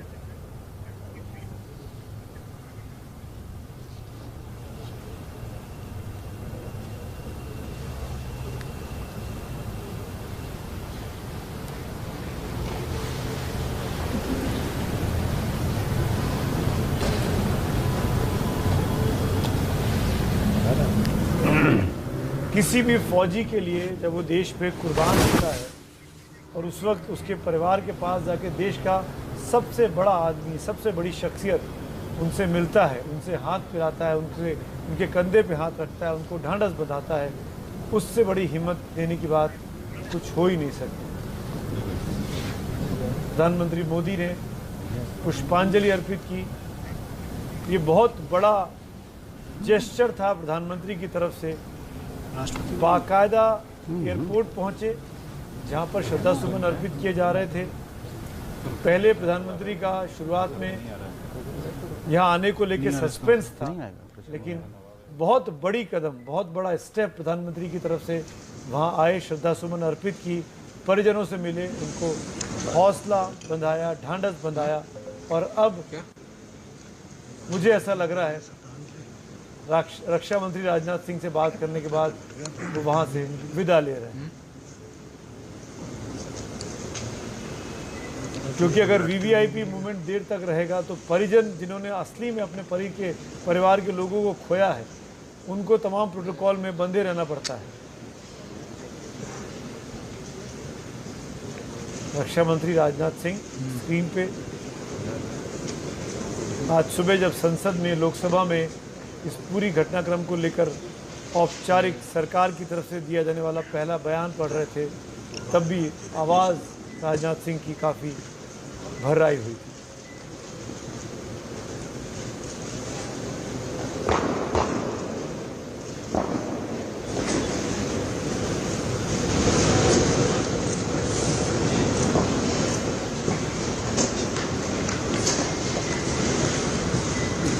रक्षा मंत्री राजनाथ सिंह अब पुष्पांजलि अर्पित करते हुए स्टूडियो में हमारे साथ मेरी सहयोगी रूबिका भी आ गई है और कर्नल दानवीर सिंह चौहान पहले से ही मौजूद हैं। रूबिका भी अपने कुछ विचार आपके साथ शेयर करें। सुमित, शब्दों की कमी होने लगती है जब आप देखते हैं कि हिंदुस्तान का पहला CDS, chief of defence staff, वो अपने ही जवानों के कंधों पर शांत, बेहद शांत, लेकिन शान से लेटा आ रहा है, तिरंगे में लिपटा हुआ, तो शब्द कम पड़ जाते हैं। लेकिन इस वक्त रक्षा मंत्री राजनाथ सिंह उन तमाम सैन्य अधिकारियों को पुष्पांजलि देते हुए, पुष्प अर्पित करते हुए, कर्नल दानवीर हमारे साथ यहाँ पर मौजूद हैं। एक प्रोटोकॉल होता है कर्नल जी, एब्सोल्युटली प्रोटोकॉल होता है और आप देख रहे हैं कि सेना मिलिट्री कोर के जो जवान हैं वो पायलट्स का काम कर रहे हैं और वो रीत को वीआईपी जो हैं, जो श्रद्धांजलि दे रहे हैं, उनके सामने लेके चल रहे हैं। उन्हीं की स्टैंपिंग की आवाज़ भी सुनाई दे रही है और उसके बाद में आप देख रहे हैं कि कैसे फूल जो है, जो सुमन है, अर्पित किए जा रहे हैं। तो ये एक प्रोटोकॉल और एक ये ड्रिल इस तरीके से फॉलो की जाती है। और आप अभी देख रही हैं कि जो फ्लैग्स लगे हुए हैं वो एयरफोर्स के लगे हुए हैं और 511 गोरखा राइफल्स के लगे हुए हैं। ग्रीन कलर के जो फ्लैग हैं उसके ऊपर बोगरा लिखा हुआ है, वो बैटल ऑनर है। और 511 GR जिसको रिप्रेजेंट करते थे जनरल बिपिन रावत, ये आप देख सकते हैं। ये जो फ्लैग्स हैं ये 11 गोरखा राइफल्स, 511 गोरखा राइफल्स के हैं, जिसको रिप्रेजेंट करते थे जनरल बिपिन रावत। सुमित, आप काफ़ी अरसे से प्रधानमंत्री की बहुत अलग अलग दौरों को स्टडी भी कर रहे हैं। आज उनकी जो बॉडी लैंग्वेज है, कल जो CCS की बैठक में उनकी बॉडी लैंग्वेज थी, बिल्कुल सिमिलर है। घर का वो मुखिया जिसने एक अहम सदस्य को खो दिया है, आगे बहुत बड़े कुछ फैसले लेने हैं, वो साफ नज़र आ रहा है। प्रधानमंत्री नरेंद्र मोदी के चेहरे पर वो शोक नज़र आ रहा है। डिस्टर्ब दिख रहे थे, बहुत ज़्यादा परेशान थे। अचानक से कोई हादसा हो जाए, अपने परिवार में हो जाए, हम आसानी से रिलेट कर सकते हैं कि अचानक से परिवार का एक अहम सदस्य हमारे बीच से चला जाए किसी हादसे की वजह से। ये बोलते हुए मेरे रोंगटे खड़े हो रहे हैं। वही भाव कल प्रधानमंत्री की हमने CCS की बैठक की जो तस्वीरें आई थी वहाँ देखा। बेचैनी थी चेहरे पर, हैरानी थी कि ये क्या हो गया, किसके लिए हम यहाँ बैठे हैं। और आज काफ़ी कंपोज्ड, काफ़ी अपने आप को संभाला हुआ प्रधानमंत्री ने और अपनी तरफ से वहाँ पहुँचकर, क्योंकि अगर प्रधानमंत्री हिम्मत बढ़ाते हैं किसी परिवार को तो उनको खुद को भी अपने अंदर हिम्मत रखनी होती है। वही तस्वीरें थी ये। अपने आप को कंपोज किया, संभाला और फिर, क्योंकि ये बहुत अहम जिम्मेदारी उन्होंने बिपिन रावत साहब को दी थी, उसके उत्तराधिकारी का खोज भी करना है, चयन भी करना है, क्योंकि जीवन तो चलने का नाम है, जीवन तो चलता रहेगा और नए अधिकारी को वहाँ लाना है। लेकिन जो परिजन इनके साथ हैं, जिन्होंने अपने को खो दिया है, जो सबसे अधिक इस गम को झेलने वाले हैं, उनको कैसे हिम्मत बनाए। और अगर देश का प्रधानमंत्री वहाँ जाके उनके कंधे पे हाथ रखता है, उनके आगे नमन करता है, हाथ जोड़ता है, इससे बड़ी बात उस परिवार के लिए क्या हो सकती है जो जिनका बेटा देश पर न्योछावर हो गया, देश की सेवा करते हुए इस तरीके से अचानक एक हादसे का शिकार हो गया। सुमित, और एक और चीज़ जो महत्वपूर्ण है, कर्नल दानवीर जो है वो साफ तौर पर बता सकते हैं कि इस वक्त सिर्फ हमारा मुल्क नहीं है कर्नल दानवीर, दुश्मन मुल्क भी हैं जो इस पूरे की पूरी गतिविधि पर नज़र रखे हुए होंगे। लेकिन आप वो कंपोज जो है उनकी बॉडी लैंग्वेज नज़र आ रही है प्रधानमंत्री की कि हम तैयार हैं, हर चीज़ के लिए तैयार है। ये बड़ा जख्म है लेकिन बावजूद उसके हम तैयार हैं। देखिए, आपने जैसे बोला कि पड़ोसी मुल्क जो हमसे दुश्मनी रखते हैं वो भी इसके ऊपर पैनी नज़र रखे होंगे, साथ ही साथ पूरी दुनिया भी देख रही है। वो ये देख रही है कि कैसे डेमोक्रेटिक सेटअप का मुखिया उसको लेकर और आम आदमी जो सड़कों पर जो अपने गम का इजहार कर रहा है, सारा का सारा मुल्क एक साथ है। ये एक नेशनल स्पिरिट को भी दिखाता है और ये एक देश के एक जज्बे को भी बयान करता है। तो ये कहीं ना कहीं एक मजबूत मुल्क की छवि भी एक जाती है कि खुशी में भी एक साथ है और गम में भी एक साथ है और पूरा मुल्क एक साथ खड़ा हुआ है। तो ये एक इम्पॉर्टेंस की चीज़ है और यही चीज़ रेडिएट हो रही है इन विजुअल से जो आप दिखवा रहे हैं। और जो सुमित अभी पहले वो बोल रहे थे कि प्रधानमंत्री मोदी कितने गम से भरे होंगे, कितना उनको सैडनेस होगी, उसका रीज़न है कि पिछले कुछ सालों के अंदर इंडिया ने जो चुनौतियां देखी हैं और इन चुनौतियों का सामना, जो बॉर्डर्स के ऊपर चुनौतियां देखी हैं, उनका सामना मोदी ने बिपिन रावत के साथ में कितने सारे टेंस मोमेंट्स बिताए होंगे प्लानिंग के दौरान, एग्जीक्यूशन के दौरान, और एक किस्म का एक बॉन्डिंग सी डेवलप हो जाती है। तो उस बॉन्डिंग के बाद में अगर आप इस तरीके से ऐसे हादसे में उस अपने क्लोज एसोसिएट को खो देते हैं तो जाहिर सी बात है कि वो गम बिल्कुल होगा और वो नज़र भी आएगा और वो नज़र आ भी रहा है। ये तो हमने पॉलिटिकल उसकी बात की है, जो जितने राजनेता यहाँ पर पहुँचे थे, प्रधानमंत्री नरेंद्र मोदी और रक्षा मंत्री राजनाथ सिंह हो। Colonel Danveer, you have been a man in uniform, आपने ये यूनिफॉर्म पहनी है। मैं आपके लिहाज से समझना चाहती हूँ कि वहाँ पर इस वक्त जो हमारे जवान, जो हमारे सैनिक खड़े हैं, और मैं आज सुबह से जब से ये हादसा हुआ है तब से वो जो एक्स सर्विसमैन हैं उनकी ज़ुबानी सुन रही हूँ, उनके वो लड़खड़ाती हुई आवाज़ नहीं है, उन्होंने अपना दम नहीं खोया, उन्होंने अपना दमखम जो है वो इसे पकड़ के रखा हुआ है। उन्होंने कहा है कि हाँ, we have lost a man but we know he is alive. Absolutely, इसमें कोई डाउट नहीं है, बिकॉज यही जज्बा होता है किसी भी सेना का, और भारतीय सेना के अंदर ये जज्बा है। बहुत ही एक्सपीरियंस्ड ये सेना है। कारगिल में 500 के करीब हमने जवान और अधिकारी खोए थे और निरंतर हम काउंटर इंसर्जेंसी में अपने सहयोगी खोते हैं।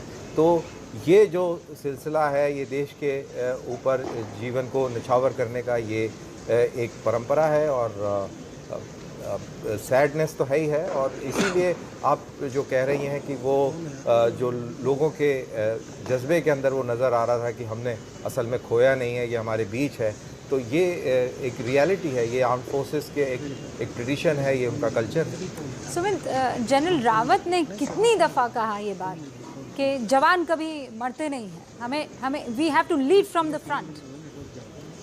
रूबिका, आपकी बात का जवाब दूंगा मैं। एक बाई चांस आप लोग बात कर रहे थे, मैं ट्वीट पे क्या, ग्लोबल टाइम्स ने मतलब चीन ने फिर अपनी वही हिमाकत करनी शुरू कर दी है जिसको यहाँ पर दर्शकों को बताना बहुत ज़रूरी है।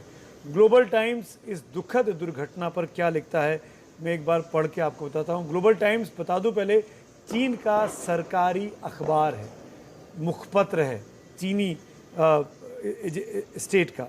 The death of India's defense chief in a chopper crash on Wednesday not only exposed the India military's lack of discipline and combat preparedness, but also dealt a heavy blow to the country's military modernization. Chinese experts के हवाले से उन्होंने ये story छापी है और वो ये कह रहे हैं कि जनरल बिपिन रावत का इस तरीके से चला जाना भारतीय सेना की खामियों को दिखाता है, उनकी जो तैयारी नहीं है किसी भी चीज़ से निपटने की, उस चीज़ को दिखाता है। और इस पर ये ऐसी बात ग्लोबल टाइम्स ने लिखी है जिस पर सख्त तौर पर भारत को आपत्ति जतानी चाहिए। कर्नल चौहान, बिल्कुल ऑफिशियली इसके ऊपर आपत्ति जतानी चाहिए। जैसा आपने बोला, ये मुख्य पत्र है ग्लोबल टाइम्स, और मज़ेदार बात यह है कि चाइनीज़ जो लोग हैं वो ट्विटर को फॉलो नहीं करते हैं। तो ट्विटर के ऊपर इस तरीके की बात करना का मतलब ये है कि ये एक प्रोपेगेंडा है डायरेक्टेड टुवर्ड्स इंडिया, और ऐसे मौके पर मोराल को टारगेट करने का प्रयास है। वो बात और है कि इस ट्वीट से और ऐसी बातों से कभी भी मोराल टारगेट नहीं होता है, बिकॉज इंडियन आर्मी का मोराल, मतलब प्रधानमंत्री नरेंद्र मोदी ने यहाँ पर आकर, मतलब उस डेमोक्रेटिक सेटअप के मुखिया ने यहाँ पर आकर ये बता दिया है कि पूरा वतन एक साथ है। ये वही चीन है जिसने गिनती तक नहीं बताई थी कि कितने जवान उसके शहीद हैं। और आज की तारीख में प्रधानमंत्री का आकर चीन को संदेशा दे देना है, और वो संदेशा ये कि आंखें खोलकर देख लो, पूरा वतन इन योद्धाओं के आगे नतमस्तक है, क्योंकि इन्हीं योद्धाओं की बदौलत हिंदुस्तान जिंदा है, जिंदाबाद है। एब्सोल्युटली। मैं सॉरी बीच में बोल रहा हूँ, अभी जनरल वीपी मलिक ने भी ट्वीट कर दिया है और वो भी इसी बात को दोहरा रहे हैं। उन्होंने इसी ग्लोबल टाइम्स के ट्वीट के ठीक नीचे जनरल वेद मलिक का वेरीफाइड हैंडल का ट्वीट है जो दिख रहा है, utter lack of social ethics and values, so what can we expect from people. हम क्या उम्मीद कर सकते हैं, चीन ये नहीं करेगा तो कौन करेगा। और इसीलिए जनरल बिपिन रावत का जाना, चीन और पाकिस्तान में क्यों इस तरह के वाहियात ट्वीट हो रहे हैं, ये अब समझ में आ रहा है। एब्सोल्युटली। लेकिन यहाँ पर ये पॉइंट बिल्कुल हाईलाइट करने की बात है कि हमारे जो नेबरिंग कंट्रीज़ हैं उन्होंने बाकी जो नेबरिंग कंट्रीज़ हैं उन्होंने खेद प्रकट किया है, सैडनेस का इजहार किया है, और पाकिस्तान के सेना ने भी खेद प्रकट किया। और यहाँ पर ये भी पॉइंट हाईलाइट करना ज़रूरी है कि जनरल बिपिन रावत जब ब्रिगेडियर थे, कॉन्गो के अंदर ब्रिगेड कमांड कर रहे थे, तो जनरल बाजवा वो भी उसी फोर्स के अंदर ब्रिगेड कमांड कर रहे थे, तो वो उनको पर्सनली भी जानते हैं। उन्होंने भी खेद प्रकट किया है। कहने का मेरा मतलब ये है कि चाइना इस लेवल तक गिर गया कि share desperation, absolute share desperation है, प्रोपेगेंडा है, एजेंडा है, बौखलाहट है, बिल्कुल। लेकिन वो फेल होता हुआ दिख रहा है। ये 3 तस्वीरें फेल कर रही है, चीन के उस प्रोपेगेंडा को फेल कर रही है जो वो फैलाने की कोशिश कर रहा है। और कर्नल दानवीर की एक बहुत महत्वपूर्ण बात है जो हर एक हिंदुस्तानी को याद रखनी चाहिए कि चीन ज्यादा ट्विटर इस्तेमाल करता नहीं है। चीनी लोग जो हैं वो ट्विटर पर पाए नहीं जाते हैं, तो वो सिर्फ और सिर्फ एक प्रोपेगेंडा के तहत एक ट्वीट करता है, अपने मुखपत्र ग्लोबल टाइम्स के हवाले से ये बताने की कोशिश करता है कि देखिए ये हिंदुस्तान में क्या हुआ। लेकिन जिसे कहते हैं ना कि आप किसी भी यूनिफॉर्म में हो, एक फौजी दूसरे फौजी की हमेशा इज्जत करता है जब तक लड़ ना रहे हो, और लड़ाई में भी वो इज्जत का ख्याल रखा जाता है। और अगर मान लीजिए वो आखिरकार अपने प्राण त्याग देता है किसी वजह से, तो उस यूनिफॉर्म की इज्जत बरकरार रखी जाती है।